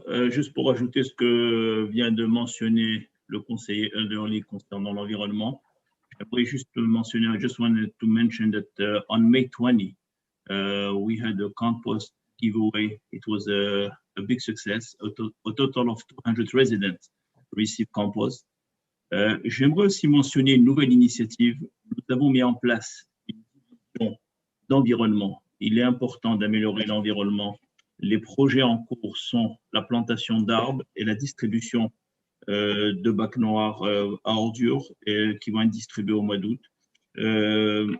J'aimerais, et puis la dernière chose que j'aimerais dire, c'est concernant nos équipes qui sont quand même très occupées à faire la maintenance de notre ville à travers, vous pouvez les voir, planter des fleurs, mettre en place, s'occuper de nos parcs, asphalte. On a vraiment des équipes qui sont un petit peu répandues un peu dans toute la ville et tous les projets que nous avons. Alors, je pense que c'est important de souligner le travail qui est fait par les travaux publics. Et vraiment, je remercie un peu toute cette équipe, tous les staffs et la direction pour leur travail. Voilà, merci. Thank you, Councillor Benizri. Councillor Burkham. Oh, okay. Thank you, Mr. Mayor. So I too want to announce that I'm having a district meeting on Thursday, June 17th at 7 p.m. And you can find the Zoom link at côte-saint-luc.org virtual meetings. There's a special address there for virtual meetings. It's côte-saint-luc.org virtual/district meetings. And the Zoom link is there. And I've already sent out quite a few emails to residents in my district. And hopefully we'll have some attendance there. And we look forward to discussing various topics which are relevant to the district. And besides that, I don't have anything else to report except that PAC is moving at great speed. we have lots of projects. Residents are renovating, installing pools, expanding, doing all kinds of work. And it's great. You know, it's one of the byproducts and the benefits that we have, benefited from due to this pandemic period. But people are spending more money on their homes. And it's taking a little longer for urban planning to issue the permits because we have a shortage of staff due in part to some COVID absences and things like that.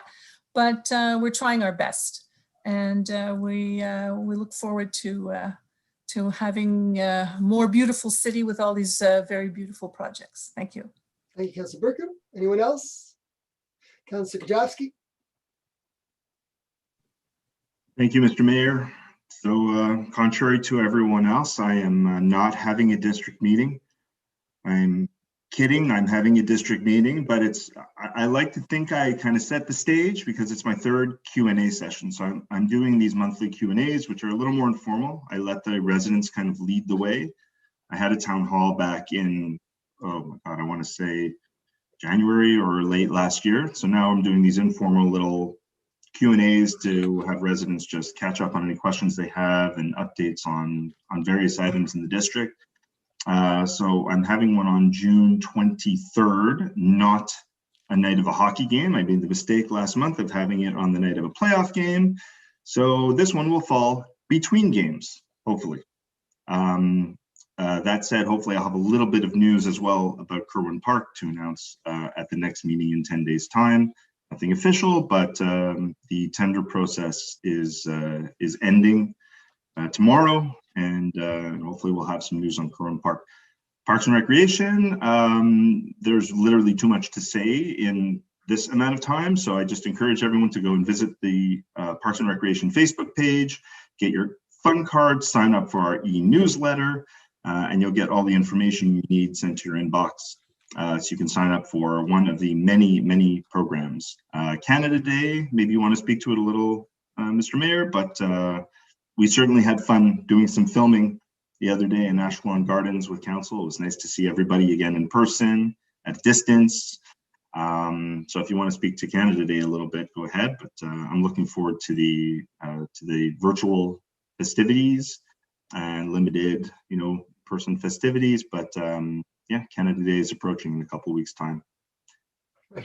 Thank you. Thank you, Councillor Gajowski. I would like to, first of all, give a big thank you to our pool staff. I've been going to the outdoor pool and I'm very impressed. I know it's not easy. It's 150 people for an hour and a half and there's a registration system, but they're extremely polite at the gate. They get you in, they tell you the rules. You get to do your swim. You can reserve a lane or you can go just to relax and sit on the deck or go in the pool with your kids and have a lot of fun. So it's a great place to go in the summer, and you should take advantage of our outdoor pool. It's amazing. I mean, I'm not going to give the names of other cities nearby that don't have their pools open, but we do. So take advantage of it. And we've had it open for quite a long time already. So that's about the swimming pool. In terms of Canada Day, we do have a lot of entertainment, including council that will be on this virtual celebration for Canada Day. We had planned a citizenship ceremony, but that was canceled based on the protocols that are still in place. We couldn't do an in-person citizenship ceremony, but there will be some activities going on. You should check the Parks and Recreation to see which parks are doing what, but there will be different activities going on for families in parks. So check that out, and we'll hopefully have a very enjoyable Canada Day and maybe some surprise attractions in the evening, depending on the protocols. We listen every day, just like you, to see are things going to change, and we'll be able to do things that would bring more people together. And we're waiting for the regulations to change, but I think it was 123 cases today in all of Quebec or something. So I think we're going in the right direction. Who knows where we'll be July 1st. I'm hoping very, very low in terms of cases, and that we're going to have a great day, whatever you do in your own celebrations and what you can do with us. So that is it for departmental reports, and let's move. It's been moved and seconded. All in favor? All in favor? Councillor Burku? In favor of the departmental reports? Yes. Carried unanimously. We move to item number 5, financial and information technology. 5A, Matrix Schechter. So thank you very much, Mr. Mayor. I would just like to confirm that indeed the financial report and the external auditor's report for the fiscal year ending December 31st, 2020 has indeed been tabled. Okay, thank you. And now we move to 5B, which is the mayor's report. And as is the tradition, I will read it, and then we will have Councillor Early make some comments as his portfolio. So, and first of all, I would like to thank our treasurer, Angelo Marino, for excellent work this year. You'll hear in a moment the wonderful position that he has put us in based on proper management of our funds. So thank you so much, Director Angelo Marino. Fantastic work. So here we go with that, and then we'll have comments from others. The print is small, so let me see if I can blow this up a bit. Can I get a little bigger for my eyes? Okay. In conformity with section 105.2.2 of the City and Towns Act, I'm pleased to present a summary of the highlights of the financial statements for the year ended December 31st, 2020. The financial results in this report are a summary of the official financial statements of the City of Côte Saint-Luc, audited by Deloitte. Although this report has important information, I invite you to view the Ministry of Municipal Affairs financial statements posted on the city's website. The highlights. The COVID-19 pandemic created many financial challenges and uncertainty in 2020. These challenges forced the city to provide tax relief measures, reduce expenses, and redefine how municipal services would be delivered during a worldwide pandemic. In October 2020, the MAM confirmed that the city would receive a $3 million grant to cover COVID-19 related revenue losses or extra expenses. The City Council decided to use the $3 million grant in 2021 and 2022 to offset the agglomeration, apportionment increases, and other expenses affected by the pandemic. The $3 million has been reserved as follows: $1.3 million in 2021 and $1.65 million in 2022. The grant has already provided a direct benefit to residents since it has allowed the city to have a tax freeze for the average family home in 2021. In addition to the grant, the city applied for a grant from the City of Montreal and received $100,000 to help offset COVID-19 expenses directly related to health and safety of residents and staff. In 2020, operating revenues increased by $2.6 million, 3.5%. Operating expenses decreased by $2.2 million, 3.1%. Capital repayments increased by $100,000, 2.1%. And appropriations to and from reserves increased by $494,000, 100.4%. Notwithstanding the financial challenges in 2020, the city posted an operating surplus of $7.7 million for the fiscal year ended December 31st, 2020, compared to $2.96 million for the year ended December 31st, 2019. The major variances that contributed to the $7.7 million surplus are the following: revenues, increase in transfer duties, unexpected, but $1.6 million. Increase in government grants and transfers, the ones I've just mentioned, totaling $3,232,000. Increase in taxation revenues due to new construction, $314,600. Increase in insurance recovery revenue, $410,000. A decrease in recreation and culture program revenues, $1,655,600. A decrease in interest revenue due to tax relief measures, $158,200. Expenses. There was a decrease in administration and public safety expenses of $1,059,900. A decrease in public works and snow removal expenses of $840,600. A decrease in environmental services due to the delay in testing for lead service lines that was required based on the pandemic, $550,000. A decrease in recreation, ACC, and library expenses, $2,033,500. An increase in appropriation to the Water Financial Reserve to cover lead service line testing in 2021 and 2022, $550,000. It's important to note that approximately $3.4 million of the $7.7 million surplus is earmarked for future agglomeration COVID-19 related expenses and an ongoing legal battle. As explained above, in the next 2 years, we've appropriated that money.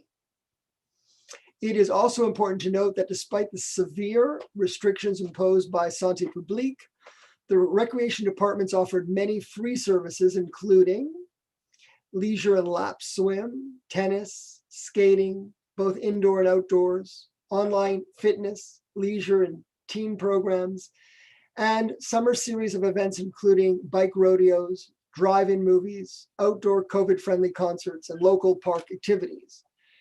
Because of provincial safety measures, the city was forced to delay many of the capital projects that were expected to take place in 2020. Nonetheless, the city spent slightly over $6 million in capital expenditures in 2020.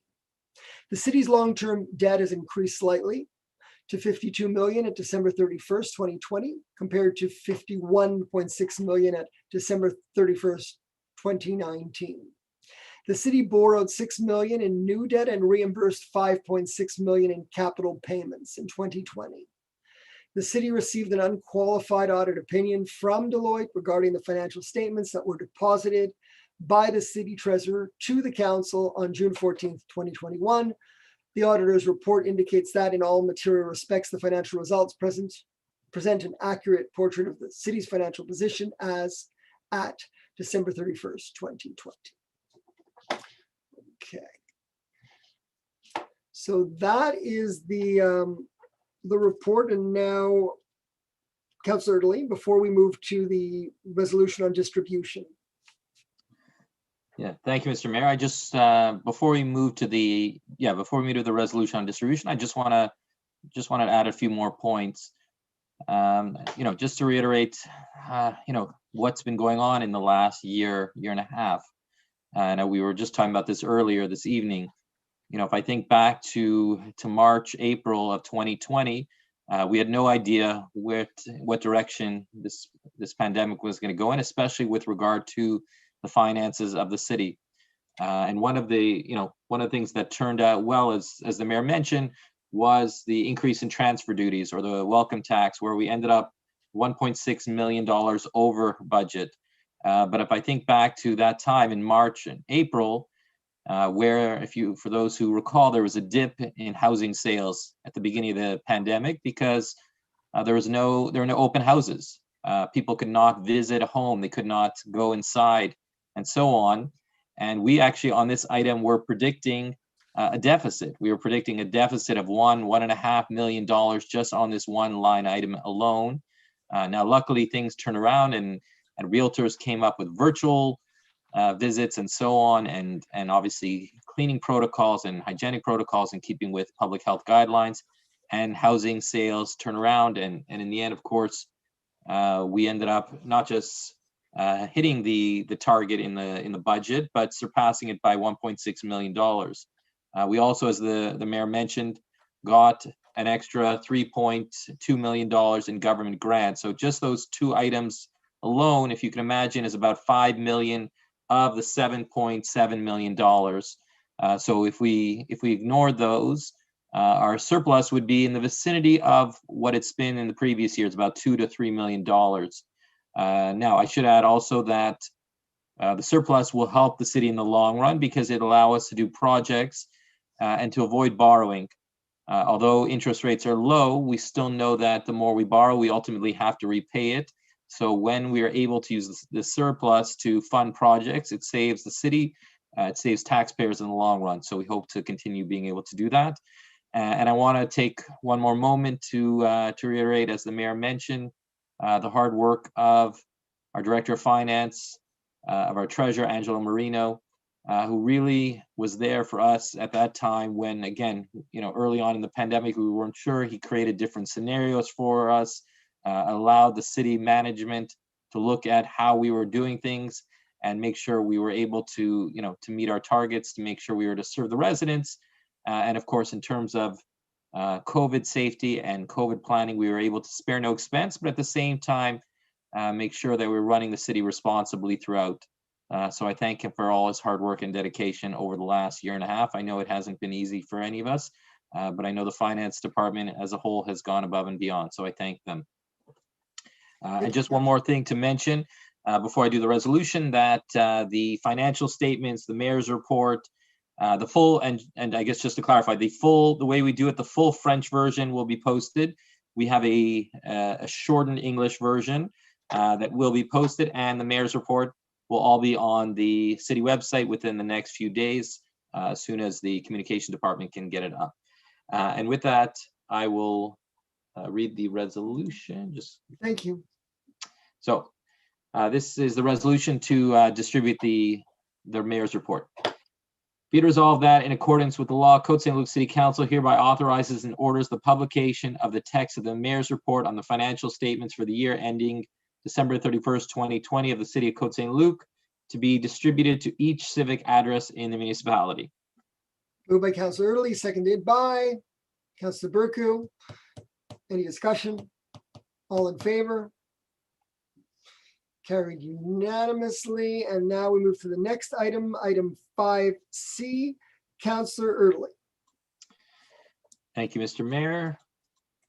Be it resolved that the Côte Saint-Luc City Council hereby awards a contract to Dell Canada for the purchase of computers, laptops, and desktops and equipment for a total amount of $36,495.84 plus applicable taxes, that the described expenses shall be financed in whole from the city's working fund as a non-interest bearing loan, that the city shall provide each year out of its general fund a sum sufficient to repay the loan back into the working fund, that the terms of repayment shall not exceed 5 years, and that Treasurer Certificate number 21-0096 dated June 7th, 2021 has been issued by the City Treasurer attesting to the availability funds to cover the described expenses. Moved by Councillor Early, seconded by Councillor Burku. Any discussion? So just to share in brief, this is to purchase 8 laptops, 30 desktops, and 20 monitors. The city has a schedule, whereas each device is set to last approximately 6 to 7 years. And our IT department is continuously looking at the life of each device and a schedule where the devices are replaced when they're past their prime, to ensure that we are efficiently able to do everything that needs to be done by the city. Thank you. So it's been moved and seconded. All in favor? Carried unanimously. We move to the next item D, Councillor Early. Thank you, Mr. Mayor. Be it resolved that the Côte Saint-Luc City Council approves the attached list of disbursements for the period of May 1st, 2021 to May 31st, 2021 for a total amount of $4,744,327.43 in Canadian funds, and that Treasurer Certificate number 21-0094 dated June 7th, 2021 has been issued by the City Treasurer attesting to the availability of funds to cover the described expenses. So that's been moved by Councillor Early and seconded by Councillor Burku. Any discussion? So just to share a few of the highlights. So this slightly above our average is usually in the $3 million range. So this is at 4.7 million. So some of the highlights, it includes the purchase of a few pickup trucks for public works. It includes our insurance renewal for property insurance for the city of Côte Saint-Luc. There's also some payments, I think 2 months worth of payments for CMO, which is the company that manages our water system, and a capital bond repayment, which comes up. These come up every once in a while. So for bond number 79. So those are the big highlights, which pushes it slightly above the average, like I said, of about 3 million and change for a month. Thank you. Thank you. So it's been moved and seconded. All in favor? Carried unanimously. And now we move on to item number 6A, Councillor Benizri. Merci, Monsieur le Maire.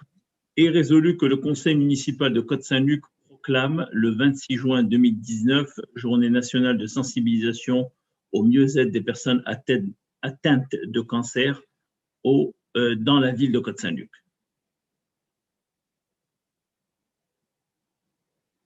Okay. Seconded by Councillor Torgman. Any discussion? All in favor? Carried unanimously. And now we move on to item 6B. Councillor Burke.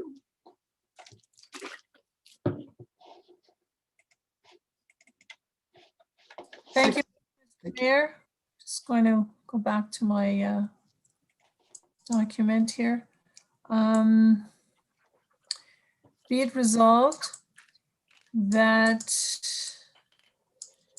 the City Council of Côte Saint-Luc hereby recommends to the Commission to maintain the Lou Greenberg Miriam Association official recognition giving rise to a property exemption status for the following 3 immovables: 5723 Park Haven, 5566 Borden, and 5618 Smart. That a copy of this resolution be sent to the Commission as well as to the Lou Greenberg Miriam Association.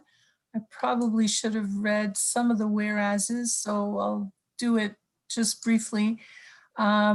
Whereas the City of Côte Saint-Luc received copies of 3 requests sent to the Quebec Municipal Commission for property tax exemptions for the following immovables, the one on Park Haven, the one on Borden, the one on Smart. Whereas all the requests emanated from the same organization entitled Lou Greenberg Miriam Association. Whereas at the regular council meeting of February 14th, 2011, the City Council of Côte Saint-Luc adopted resolution 110229 in support of the tax exemption request. And whereas the city received a letter from the Municipal Commission, Quebec Municipal Commission dated May 7, 2021, inquiring if the use giving rise to the tax exemption was still ongoing. They are being used as properties for persons with disabilities. Whereas the city reviewed the matter and verified that the use was still indeed consistent with the request, and therefore the resolution that I proposed, which is that we advise and recommend to the Municipal Commission to maintain the tax exempt status for these 3 properties. Moved by Councillor Burku, seconded by Councillor Erdely. Any discussion on that? Yeah, so as I said, these are properties being used by the Miriam Home for persons with disabilities, and they are eligible to tax exemption as long as they're being used in this way. Thank you. Moved and seconded. All in favor? Carried unanimously. Very good institutions providing a vital service to members of our community. Moving on to number 7A, Councillor Kajavsky. You can do A, B, and C. Let's start with A. Thank you, Mr. Mayor.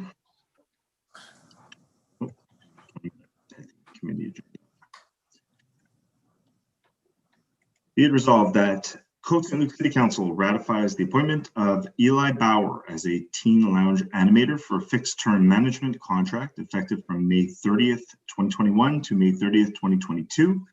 That Treasurer Certificate number 21-0088 dated June 2nd, 2021 has been issued by the City Treasurer attesting to the availability of funds to cover the described expenses. Moved by Councillor Kajavsky, seconded by whoever wishes. Councillor Torgman, any discussion? Well, it's self-explanatory. Welcome Eli to the Parks and Recreation team. All in favor? Councillor Burku is in favor, I'm sure. This is Jackie. Carried Hi, Jackie. unanimously. Hi, Yeah, it's not an emergency. I'm just letting you know. put her on mute. I muted her. Okay, she didn't realize. Next, Councillor Kajavsky next. Oh, Zoom meetings. Thank you, Mr. Mayor. Be it resolved that the Côte Saint-Luc City Council ratifies the appointment of Cornelia Kearney as a temporary reception, admission, and shop attendant, white collar auxiliary position, effective May 25th, 2021.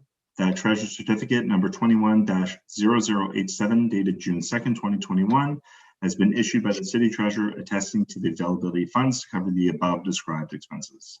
Moved by Councillor Kajavsky, seconded by Councillor Cohen. Any discussion? Again, self-explanatory. We welcome our second Cornelia to the Recreation Department. All in favor? Carried unanimously, and we move to C, Councillor Kajavsky. Thank you, Mr. Mayor. Be it resolved that the Côte Saint-Luc City Council ratifies the hiring of Anthony Sulpizio as the Community Sports Operations Coordinator for a fixed-term contract effective from May 25th, 2021 to May 25th, 2022. That treasurer certificate number 21-0090 dated June 2nd, 2021 has been issued by the city treasurer attesting to the availability of funds to cover the above described expenses. Moved by Councillor Kajewski, seconded by Councillor Torgman. And any discussion? Again, I sound like a broken record, but welcome, Anthony, and we apologize for the number of emails that were sent out welcoming you to the department. Must have been between 20 and 30 at this point, but welcome to the team, Anthony. All in favor?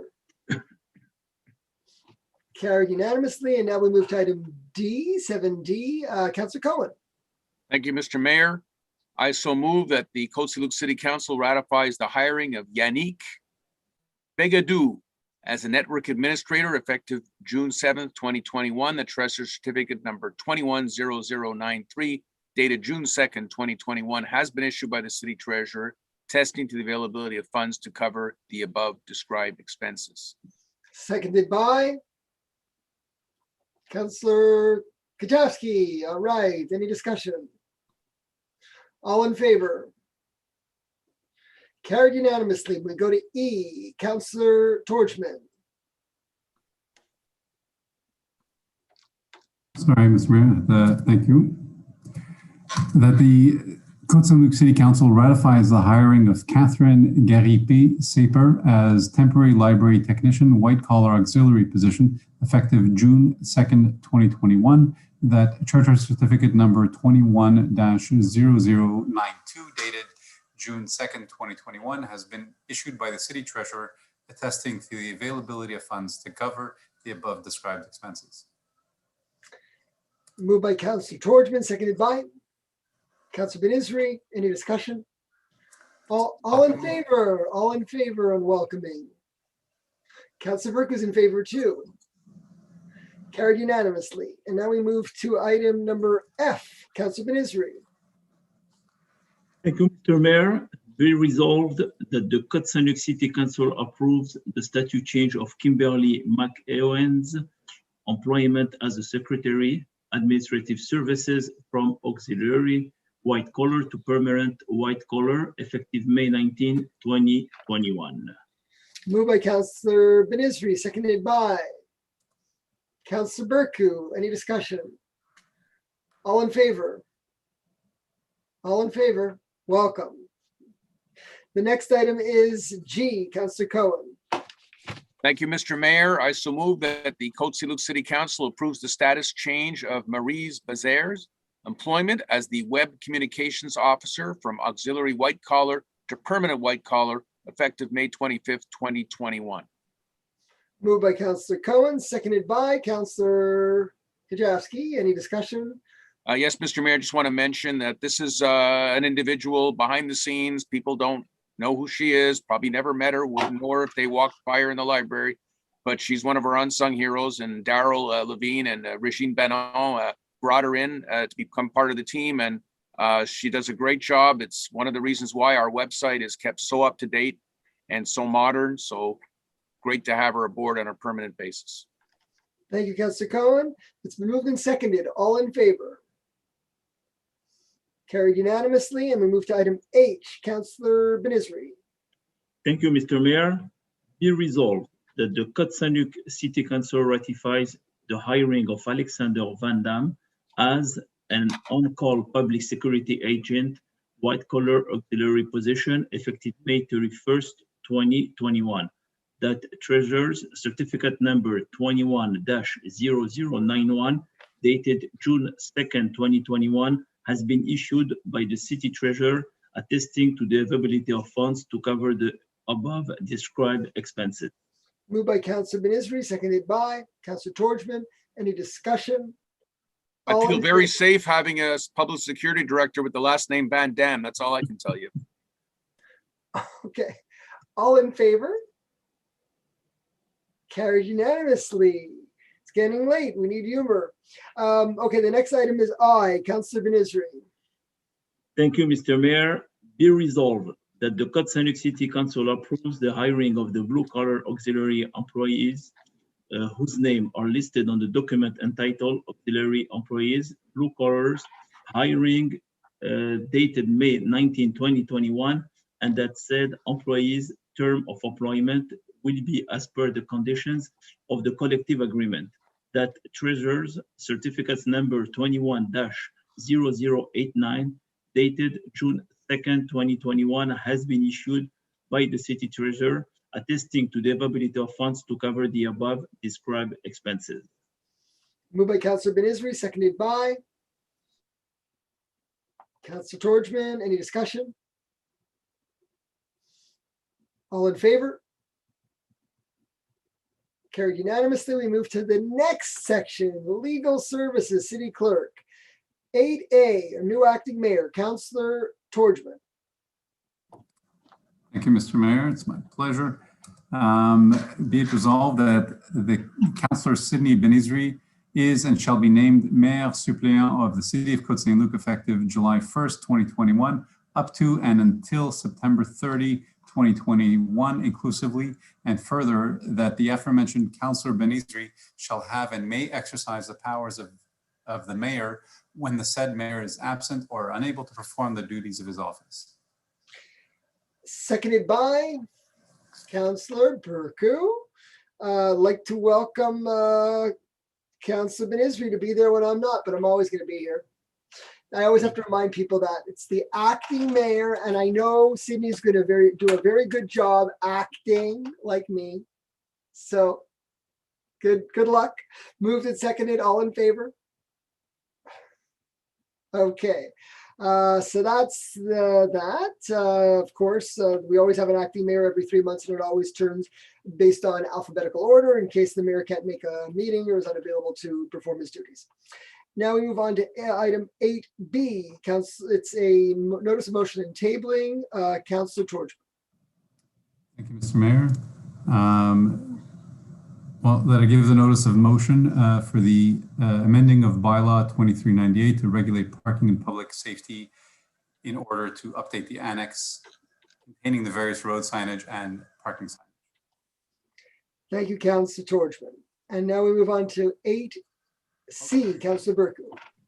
Sorry, Mr. Mayor. Well, explain it, yeah, but you can explain. I know it's getting late. I'm just going so fast. Explain what that was, please. Very quickly, it's a picture of what the parking signage around Côte Saint-Luc looks like. We're not changing anything, but as we make changes, we just update this master plan so we know what the status is. Correct. Thank you, Councillor Torgman. And just for clarification purposes, Councillor Torgman, I understand that you also are tabling the draft. Thank you. Yes, and I'm tabling the draft. Thank you. Tabling the draft. So notice of motion and tabling done. Very well done. Now we move to C. Councillor Burku. 8C. Actually, Mr. Mayor, for 8C, I can take care of that. I'm just merely tabling a letter from the Quebec Municipal Commission concerning the conduct of 2 conformity audits for the entirety of the municipalities in Quebec for any municipality whose population is 100,000 or less. Okay, well, thank you for doing that. And Councillor Erdely. Yeah, just if I may add, Mr. Mayor, I spoke to our treasurer, Angela Marino, about the letter just to get a few more details.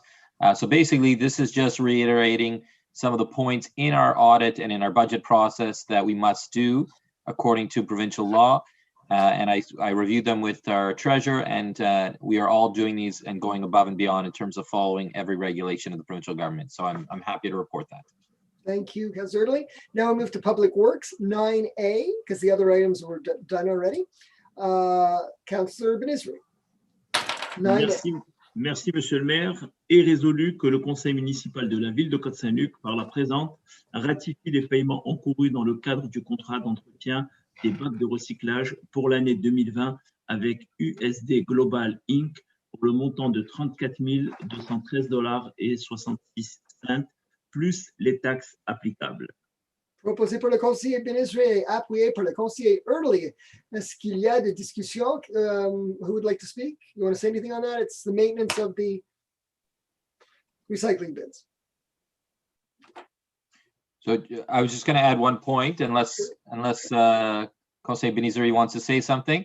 No, just to mention that part of this is for residents who have a 240 liter size bin, so which is the middle size, and want to upgrade it to the 360 liter. One of the things we've seen over the last year or so is as more people are ordering things on Amazon, I have to admit we are part of that in my family. So ordering more purchases online, you're getting a lot more boxes. So for residents who are doing that and find their 240 liter bin is a little bit too small, you can call the city and upgrade to a larger size, to the 360 liter bin. And this is part of that fee, is to cover that upgrade for residents or the process to switch out those bins. So if you find your blue bin is filled and you want a larger bin, reach out to the city and they can take care of that for you. Okay, thank you, Councillor Early. Now we move to, so that was moved and seconded, all in favor? Carried unanimously, and we move to item 10A, Councillor Burku. Thank you, Mr. Mayor. You have A, B, and C here. Go ahead. Yeah, so I'm going to start with A. I did receive an amendment to this resolution, which is already an amendment. So I'm just going to read from the amendment that I received. So whereas on October 5th, 2020, by resolution number 2020-16, the City of Côte Saint-Luc Council accepted the offer to purchase agreement dated September 15th, 2020 in regard to a city-owned lane adjacent to the property situated at 682 Wolseley Avenue, owned by Mr. Ryan Emery, purchaser, whereas said resolution must be amended to correct the information about the lane as per the new cadastral plan obtained by the purchaser. I'm going to now read, be it resolved that Côte Saint-Luc Council hereby amends resolution 2020-16 as follows. And now I'm reading from a letter which the rest of council, well, which we received later at the end of day today, but it's part of the agenda. So the following modifications are made to the agreement. In Article 2.1 description, the lot number is 6430-691 instead of 4519-165, and the size of the lot is 442.39 square feet instead of 600 square feet. Section 3 is modified in the following way. The purchase price and deed of sale will be made under Article 3.1. The total purchase price is $23,836 plus taxes, for a total of $27,405.44 after taxes, instead of the original $37,169.12 after taxes. Article 3.2 is amended as follows. The amount of the deposit is $2,383 plus taxes, for a total of $2,740 after taxes, instead of the total of $3,716.91 after taxes. Article 3.2 is the following clause is added. The purchaser already paid a deposit of $3,716.91. Therefore, the remainder of the purchase price to be paid is $20,119.09. In Section 4, other acknowledgements and obligations of the purchaser, Article 4.8 is added as follows. Upon signature of this agreement, the purchaser becomes responsible for the maintenance of the property, including any vegetation, trees, hedges, and bushes located on the property in accordance with the city's regulation and force. And paragraph B, the agreement, except for the extent modified hereby, shall remain binding and in full force and effect. The agreement and this letter agreement together shall constitute the full and final agreement. And the scanned and emailed of each counterpart signature shall be deemed an original. The parties have agreed that this amendment, number 1, be drafted in English. Les parties ont consenti à ce que cette modification numéro 1 soit rédigée en anglais. And that finally, I'll go back to the original resolution, that the city general council be authorized to sign on the city's behalf the letter agreement, which I've just read, amending the offer to purchase agreement dated September 15th, 2020. Moved by Councillor Burku and seconded by Councillor Early. Any discussion to explain that? Yeah, so we did pass a resolution in October 2020, and there was some corrections to be made. Now that we have the exact surface area of the lane to be purchased, so we adjusted the price accordingly, and it was reduced from $37,000 to $27,000. So it's been moved and seconded. All in favor? Carried unanimously. We move to the next item, which is yours, Councilor Berku, item B, which is a notice of motion and a tabling. Okay, let's see what this.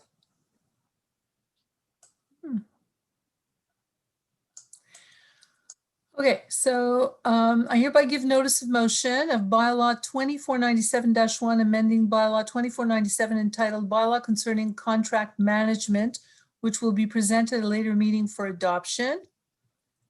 And I also tabled draft bylaw 2497-1 to be entitled bylaw 2497-1, amending bylaw 2497 entitled Bylaw Concerning Contract Management. Very good. Now you can explain what that is. Actually, I just assume it's, you know, the modifications to the contract management bylaw, Right. which we're going to see. We don't have it. We don't have all amendments now, but basically what it says in the ARF is that the bylaw mentioned $100,000 as the threshold for public calls for tenders. Since its adoption in 2018, this amount was indexed to $105,700. And according to the Cities and Towns Act, it will be indexed every 2 years by a decree given by the MAM, which is the Ministry of Municipal Affairs. The bylaw must be amended in accordance with the most current legislation. So basically what this means is that anything over, up until in 2018, it was anything over $100,000 had to go to call for public tenders. And now it's anything over $105,700 will go for public tender, and everything under that amount can be given without a public tender. And now we move to the next item, which is also a notice of motion and tabling. Councilor Berku. Oh, sorry, there's one other thing. Go ahead. Thank you.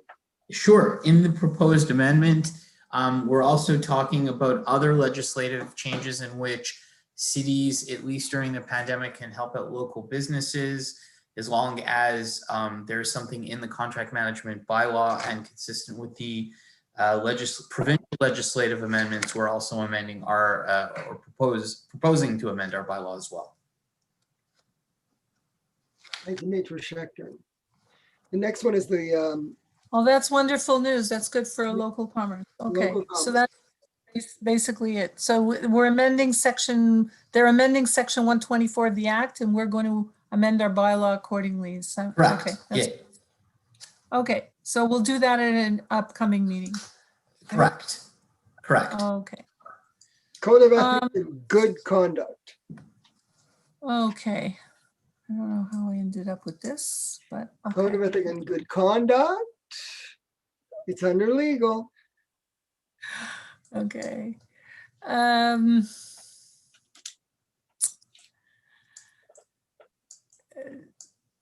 Je donne que le règlement 2575 à être intitulé règlement numéro 2575 réadoptant le code d'éthique et de déontologie pour les élus municipaux de la ville de Côte Saint-Luc sera présenté à une réunion subséquente pour adoption.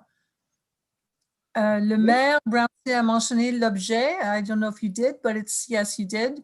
And so now I will go on to talk about the deposit of the projet. So je dépose le projet de règlement 2575 à être intitulé Règlement 2575 adoptant le code d'éthique et de déontologie pour les élus municipaux de la ville de Côte Saint-Luc. So this is the Code of Ethics and Good Conduct for the elected officials of the city of Côte Saint-Luc.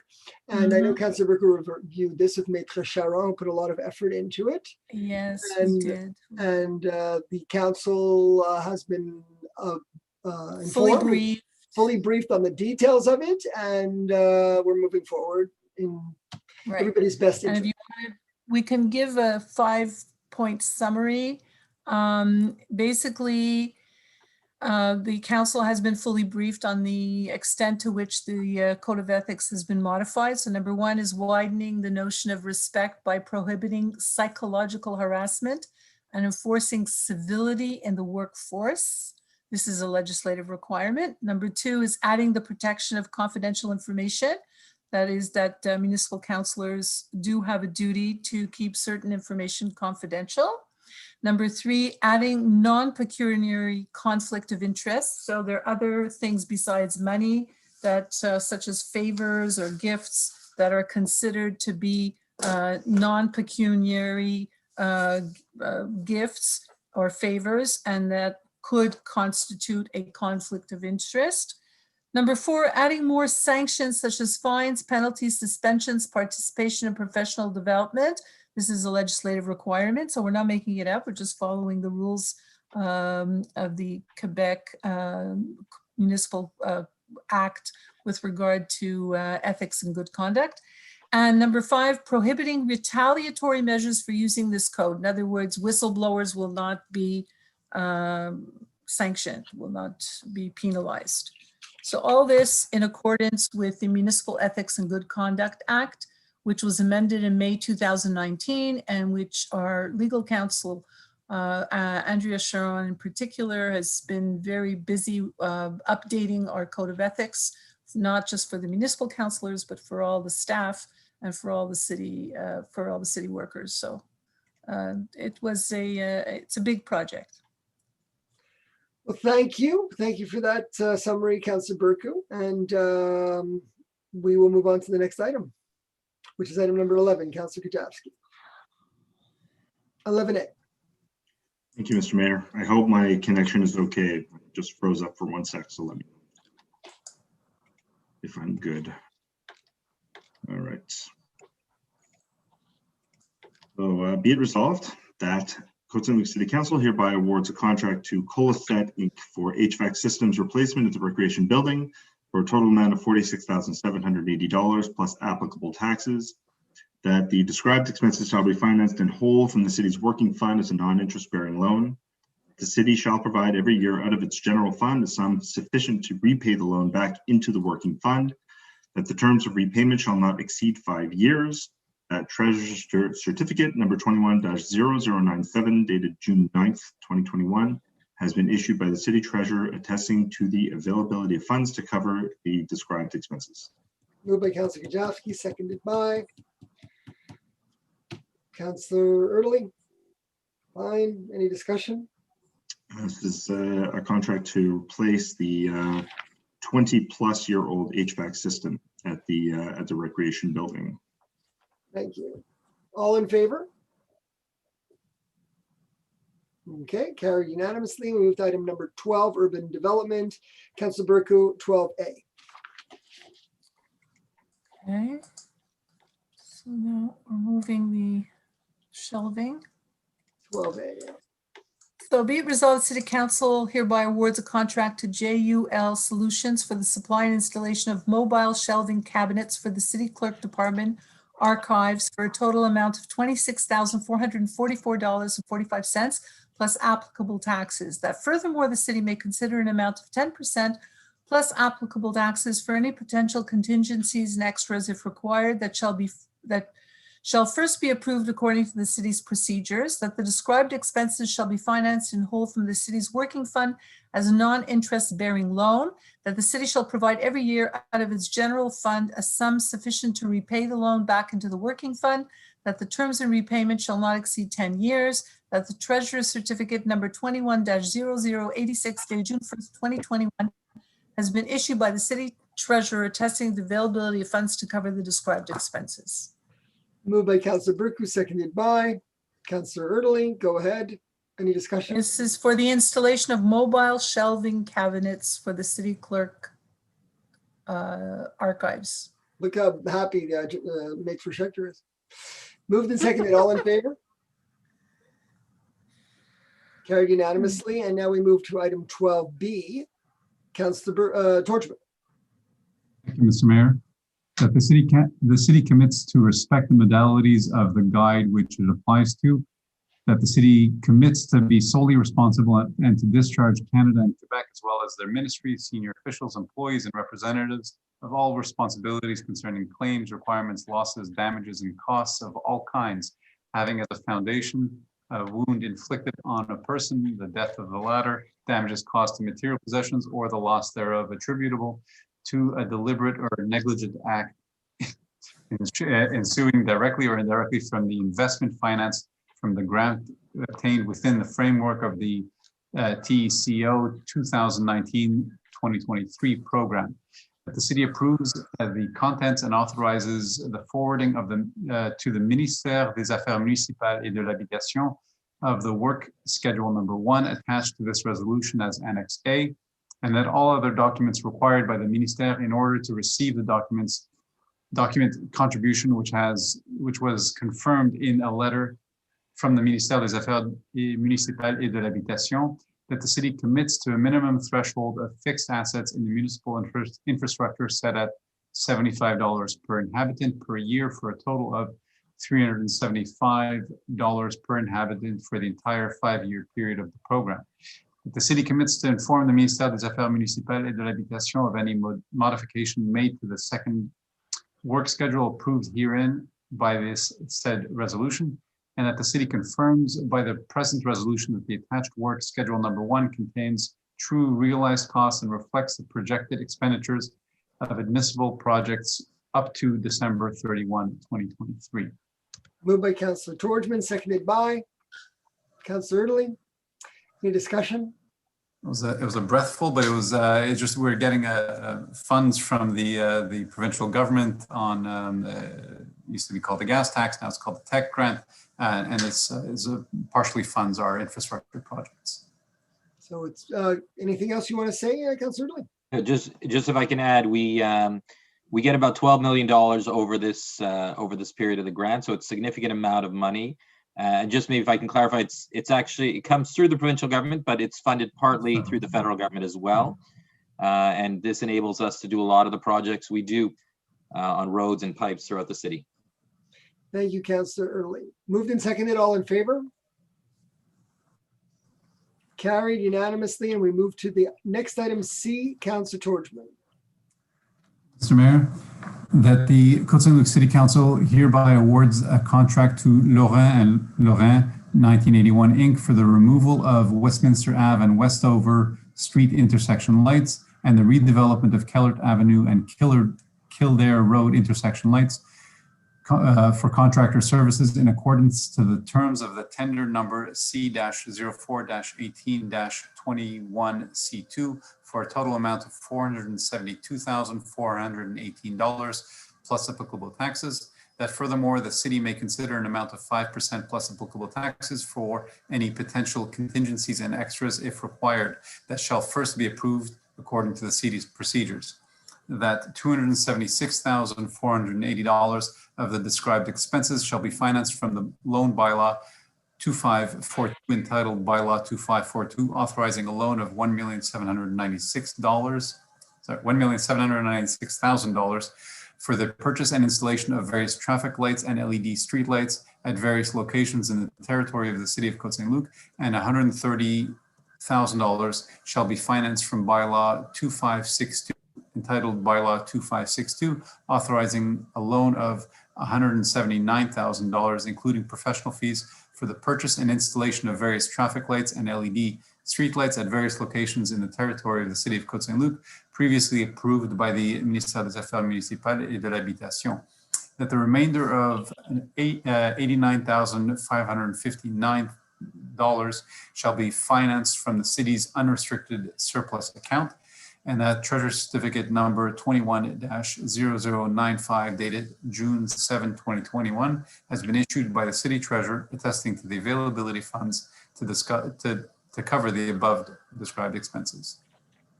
Thank you, Councillor Torgman, seconded by Councillor Ben-Isri. Any discussion?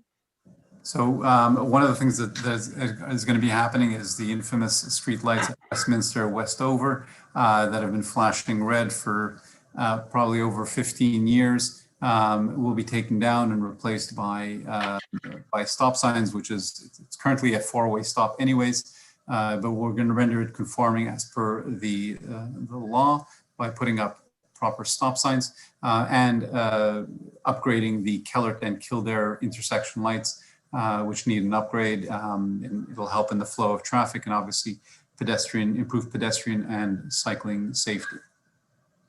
Thank you. Moved and seconded. All in favor?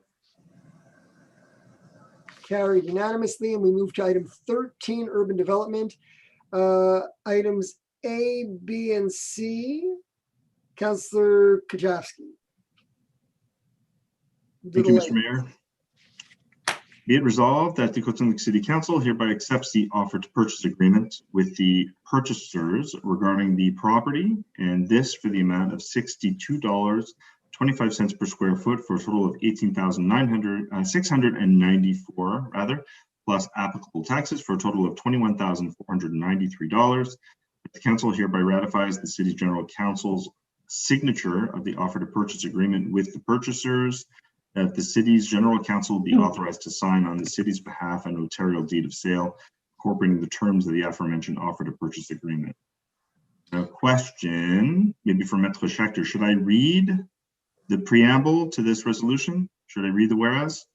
I mean, it's up to you. You don't need to. Everything's sort of explained, but if you wish, you know. Okay. In the discussion, I can mention. I mean, it's these are lane yeah. sales. Sorry, go ahead. These are lane sales. All item A, B, and C are all lane sales. If you wanted to explain each one, you know, they're either in your district or seconded by Councillor Erdely. Yeah, they're all the same. They're just sales of lane. I believe they're all in District 5. Just to mention, when I mentioned the purchaser, that would be the individual homeowner. Yeah, so just so it's not in a vacuum, that I'm speaking of a purchaser of this of the lane. Okay, are we voting on each one individually as we go? Yeah. So for each one, you should definitely read the body of each resolution, like to say, for example, the address, the purchaser, the price per square foot, things like that. In the conclusions of the resolutions, all that's there. Okay. Mr. Mayor, Mitch, yeah, if you, Councillor Kajewski, I'd like to just add one thing so that it's clear for the residents. If you read the process, the city's policy in this type of situation is to send all the neighbors that are contiguous to the land in question a letter to offer them the chance to purchase their share of the land. And you know, if a neighbor wants to buy it, then you know, there's a discussion. But ultimately, what's done is we do offer it to the neighbors, and then ultimately, if there's no competing bids, then the homeowner who wants to buy the land, either because he wants to expand his house or he just needs it in order to have more land on his property, will get the deed.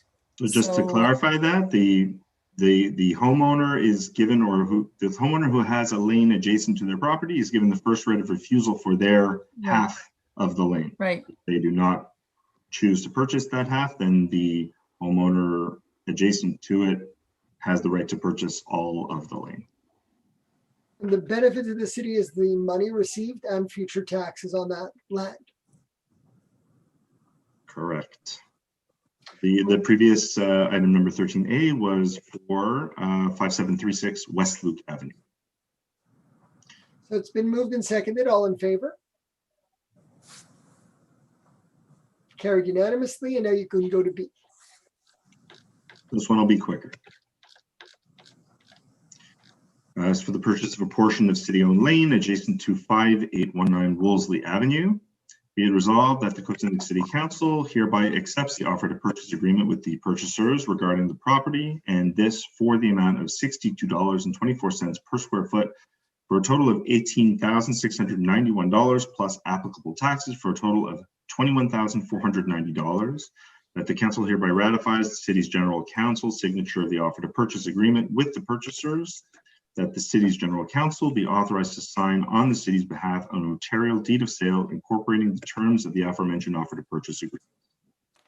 Moved by Councillor Kajewski, seconded by Councillor Erdely. Any discussion? Nope. All in favor? Carried. And now we go to C. Thank you, Mr. Mayor. This is the offer to purchase 2 portions of city-owned lane adjacent to 5727 Palmer Avenue. Be it resolved that the Côte Saint-Luc City Council hereby accepts the offer to purchase agreement with the purchaser regarding the property, and this for the amount of $62.25 per square foot, for a total of $53,403 plus applicable taxes, for a total of $61,400.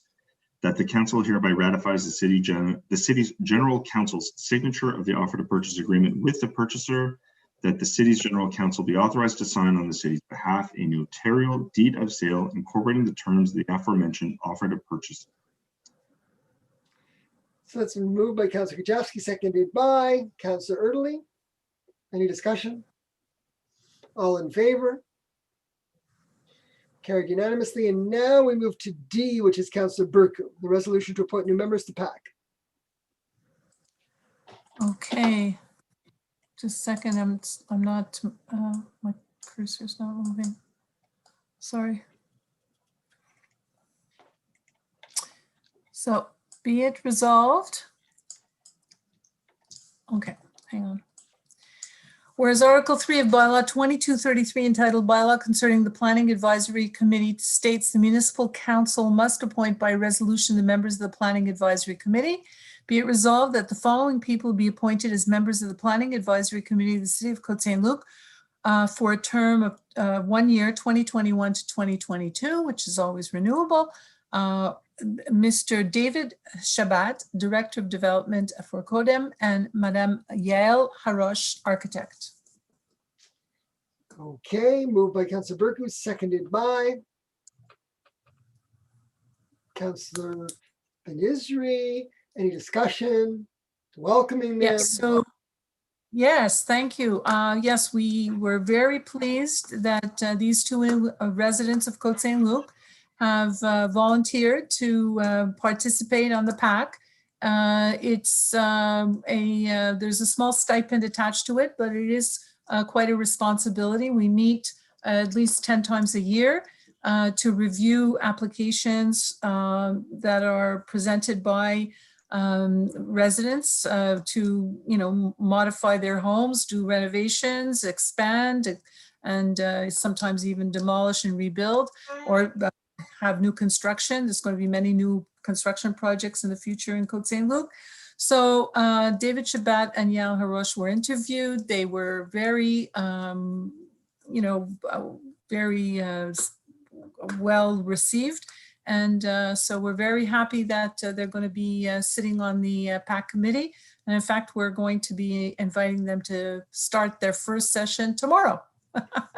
So welcome, Yael Harosh and David Shabat. Moved and seconded, all in favor? Carried unanimously. And now we move to item E, Councillor Cohen. 13E. Let me just unmute myself, Mr. Mayor, and I'm here. Okay, so we've got a notice of motion first. So I want to give notice of motion that bylaw 2217 HHHP1 to be entitled bylaw to amend zoning bylaw number 2217 of the city of Côte Saint-Luc in order to replace the current table of uses and norms for zone HM6 with a new table use of norms will be presented at a later meeting for adoption. I wish to mention that the object and scope of the bylaw is to be entitled bylaw to amend the zoning bylaw 2217 of the city of Côte Saint-Luc in order to replace the current table uses and norms for zone H6 with a new table of uses and norms, more specifically to allow additional commercial uses to be permitted on the ground floor of the existing building. And we're talking about the building on the avenue. Correct. And now you can move on to the resolution. That's it. So now the first draft of the zoning bylaw I so move that in conformity with the Act respecting land use and development, the City of Côte Saint-Luc Council hereby adopts the first draft bylaw 2217 HHHP1 to be entitled Bylaw to amend the zoning bylaw number 2217 of the City of Côte Saint-Luc in order to replace the current table of uses and norms for zone HM6 with a new table of uses and norms. That under provincial order in Council number 102-2021 of February 5th, 2021, any procedure other than a referendum that is part of the decision-making process of a municipal body and that involves the movement of gathering of citizens must be replaced by a 15-day written consultation, which will be announced by public notice. That provincial order in Council number 102-2021, when applicable, supersedes the provisions of the Act respecting land use, planning, and development in the context of the COVID-19 pandemic. That a public consultation meeting is provided by Part 2 of Section 125 of the Land Use, Planning, and Development Act must be replaced by a 15-day written consultation as per provincial order Council number 102-2021, and said written consultation will commence as of the date of publication of the notice to that effect. Moved by Councillor Cohen, seconded by Councillor Bercu. Any discussion, Councillor Cohen?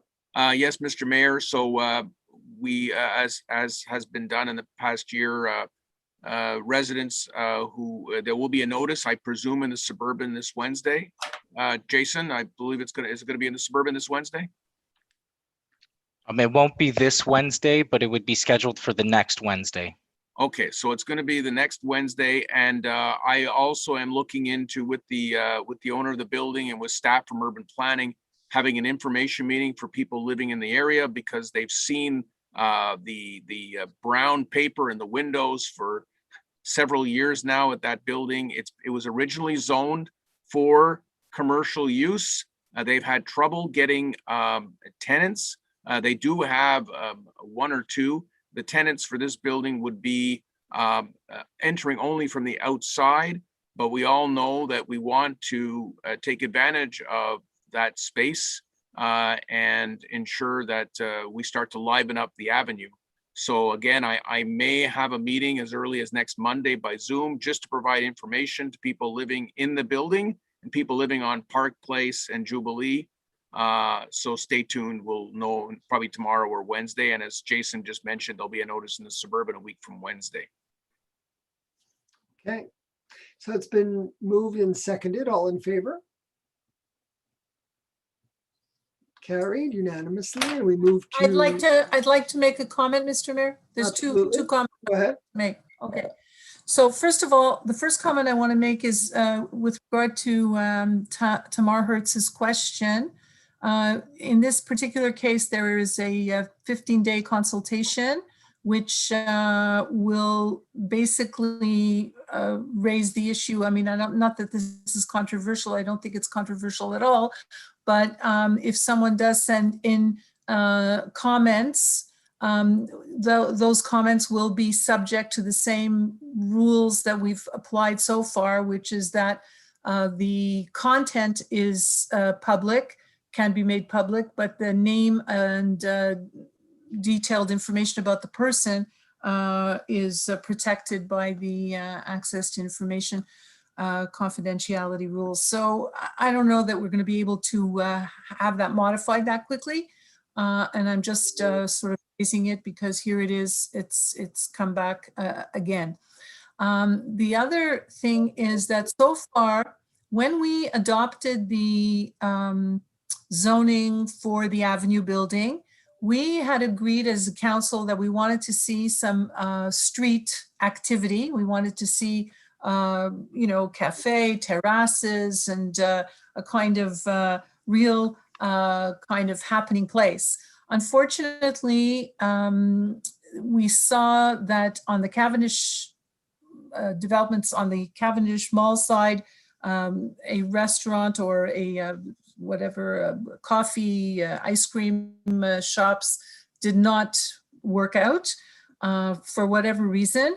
And this retail space, which is on the opposite side, also was not able to be rented for those restricted uses that the council originally had in mind. So what this is doing now is we are expanding the uses that can be the activities that can happen in this space. So it can be retail commerce, arts and crafts, photo studios, etc., decoration shops, pharmacies even, etc.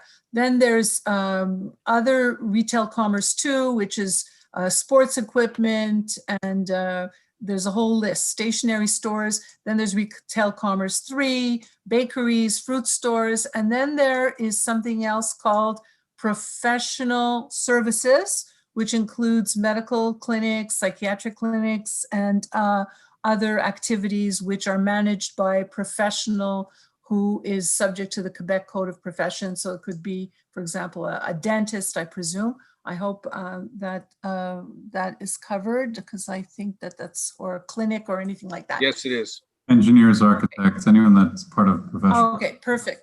So that's what we're doing to expand the options, and it still includes restaurant 1 and restaurant 2.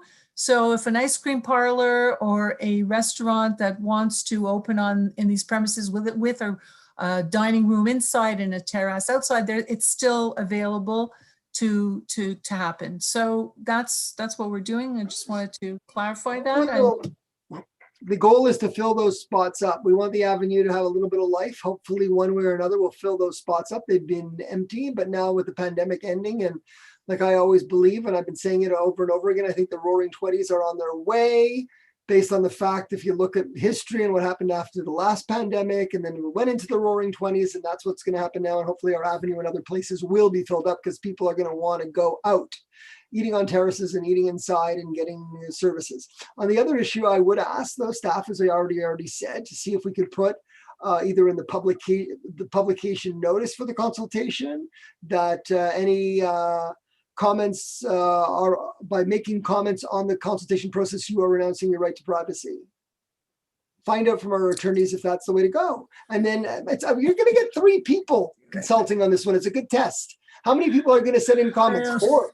No, hardly anybody. It's a good test.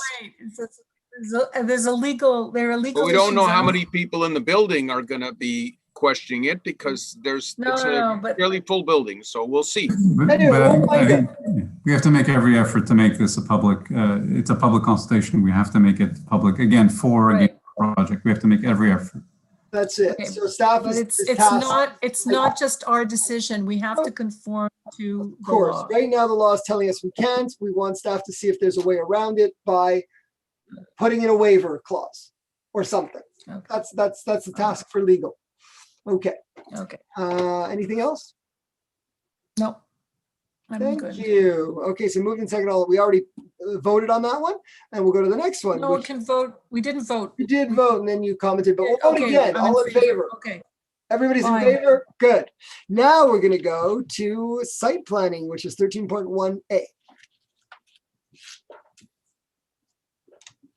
I don't even think we needed to vote on 13.E, actually. Adoption we did, not on the notice of Oh. motion, but we had to do the adoption. Oh, okay. Anyway, okay. So now we're in Wildwood, and I'm going to count on Councillor Erdely to help me out here, as he usually Oh, yeah, so does. show some pictures.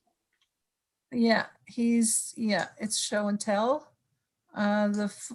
So you can go to page 662, Councillor Early, that would be appreciated. And I will read the resolution. So this is a good one. Be resolved that the site planning and architectural integration program showing a 2nd-story addition and a rear extension on lot 105-3704 at 57112 Wildwood and prepared by Alan Hui, architect, for the Planning Advisory Committee meeting of April 27, 2021, be approved according to the provisions of Chapter 14 of Bylaw 2217 of the City of Côte Saint-Luc. Now, what I want to say here is, if you see the, it's hard to tell, but where you see the sign, the sort of the speed sign, is that a speed sign or a pedestrian crossing? I'm sorry, it's too small for me to tell what it is. Speed sign. The 30 kilometers. It's 30, The 30 okay, kilometers. 30 kilometers an hour.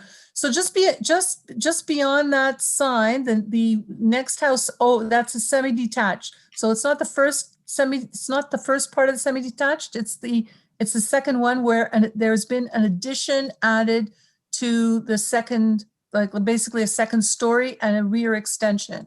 And I want to say that this was original proposal didn't look anything like this, but the PAC gave many good recommendations. And so the extension was pushed back, and it's not too noticeable from the front of the facade of the building. And on the side, it is set back from the mitoyen wall. So we felt that this was an appropriate addition, and that's why it was adopted. Thank you, Councillor And Burke. proposed.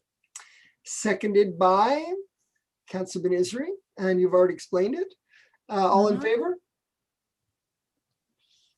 Carried unanimously. And now we move to the minor exemptions, starting with Alpine. Councillor Burke, I believe. Yep. Okay, so here we are on Alpine.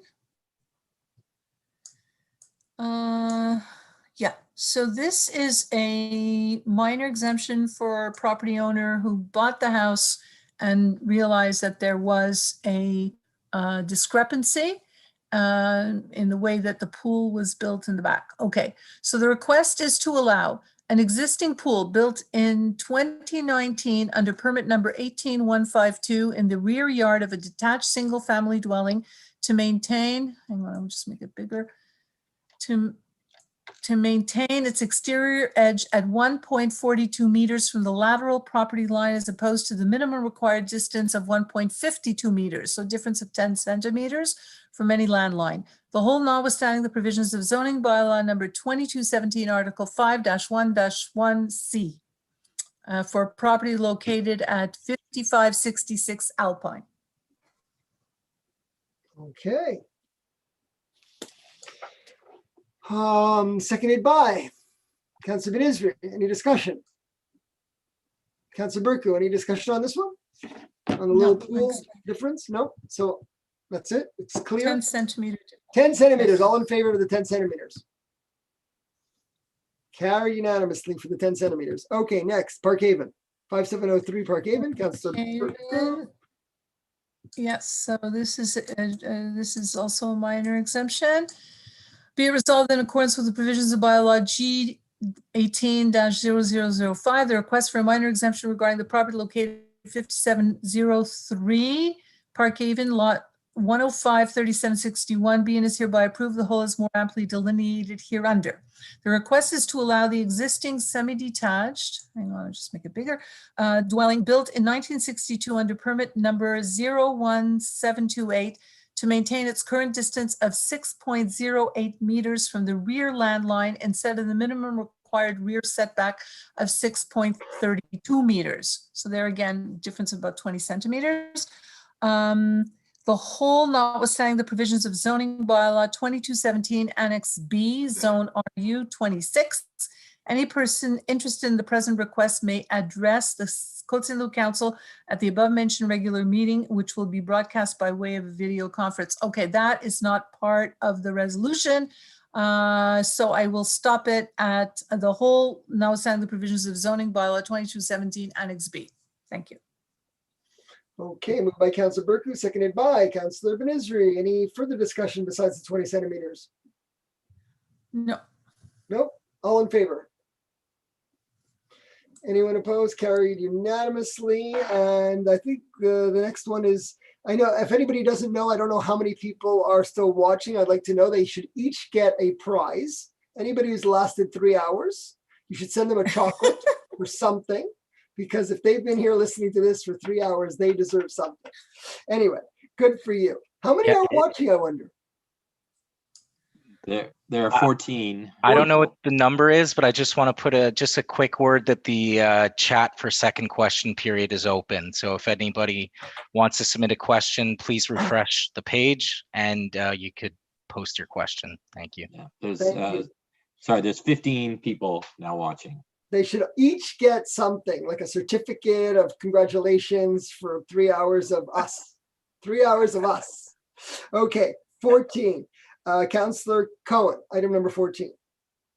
Yes, Mr. Mayor, I so move that council take the following stance in view of any agglomeration council meetings to be held in July 2021 as follows: to authorize the mayor or his duly authorized replacement to make any decisions he deems necessary and in the best interest of the city of Côte Saint-Luc and its residents regarding the items on the agenda of the agglomeration council meetings to be held in July 2021 based on the information to be presented during those meetings. Thank you, Councillor Cohen, seconded by Councillor Kajowski. All in favor?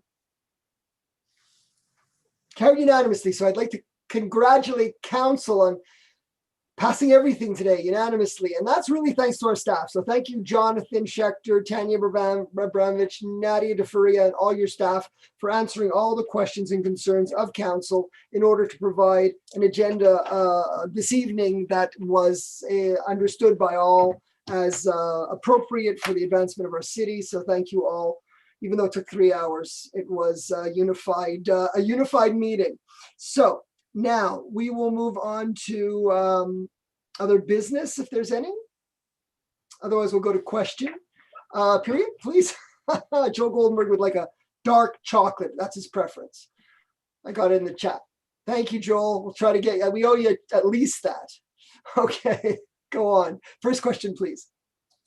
The first question is from Tamar Hertz. According to Maid Schechter, a legal opinion was provided by municipal legal expert independent of counsel with respect to the public consultation information. My question is, will this legal opinion conducted by independent legal counsel be made available to the public? Why are you shaking your head no, Councillor Berko? Because that's, I'll let council, I'll let I'll let legal answer. So Maitre Schechter. As a general rule, legal opinions are confidential. In this particular case, we will look into it and we'll get back to the resident. This particular legal opinion was very straightforward, though. I mean, I have no problem with you explaining well, you already explained the contents of it, but it's very short. Anyway. I personally have no problem with this particular legal opinion being provided to anybody who wants it. It was a very short 1-paragraph legal opinion. So if staff has no problem sending it out, they can send it out, as far as I'm concerned. And it's not such a difficult, complex legal opinion. It was very straightforward. So as long as we're allowed to do that, I have no problem with it. Okay, trying to be as transparent as possible, even when the law says we don't have to. Just know that, as much as we can do. All right. Anything else? Anything else? No, there are no further questions. Okay. All right. So if there's no further questions, I'll move for an adjournment. Moved by Councillor Berku, seconded by Councillor Torgman. All in favor. We are adjourned. Thank you very much. Let's continue working.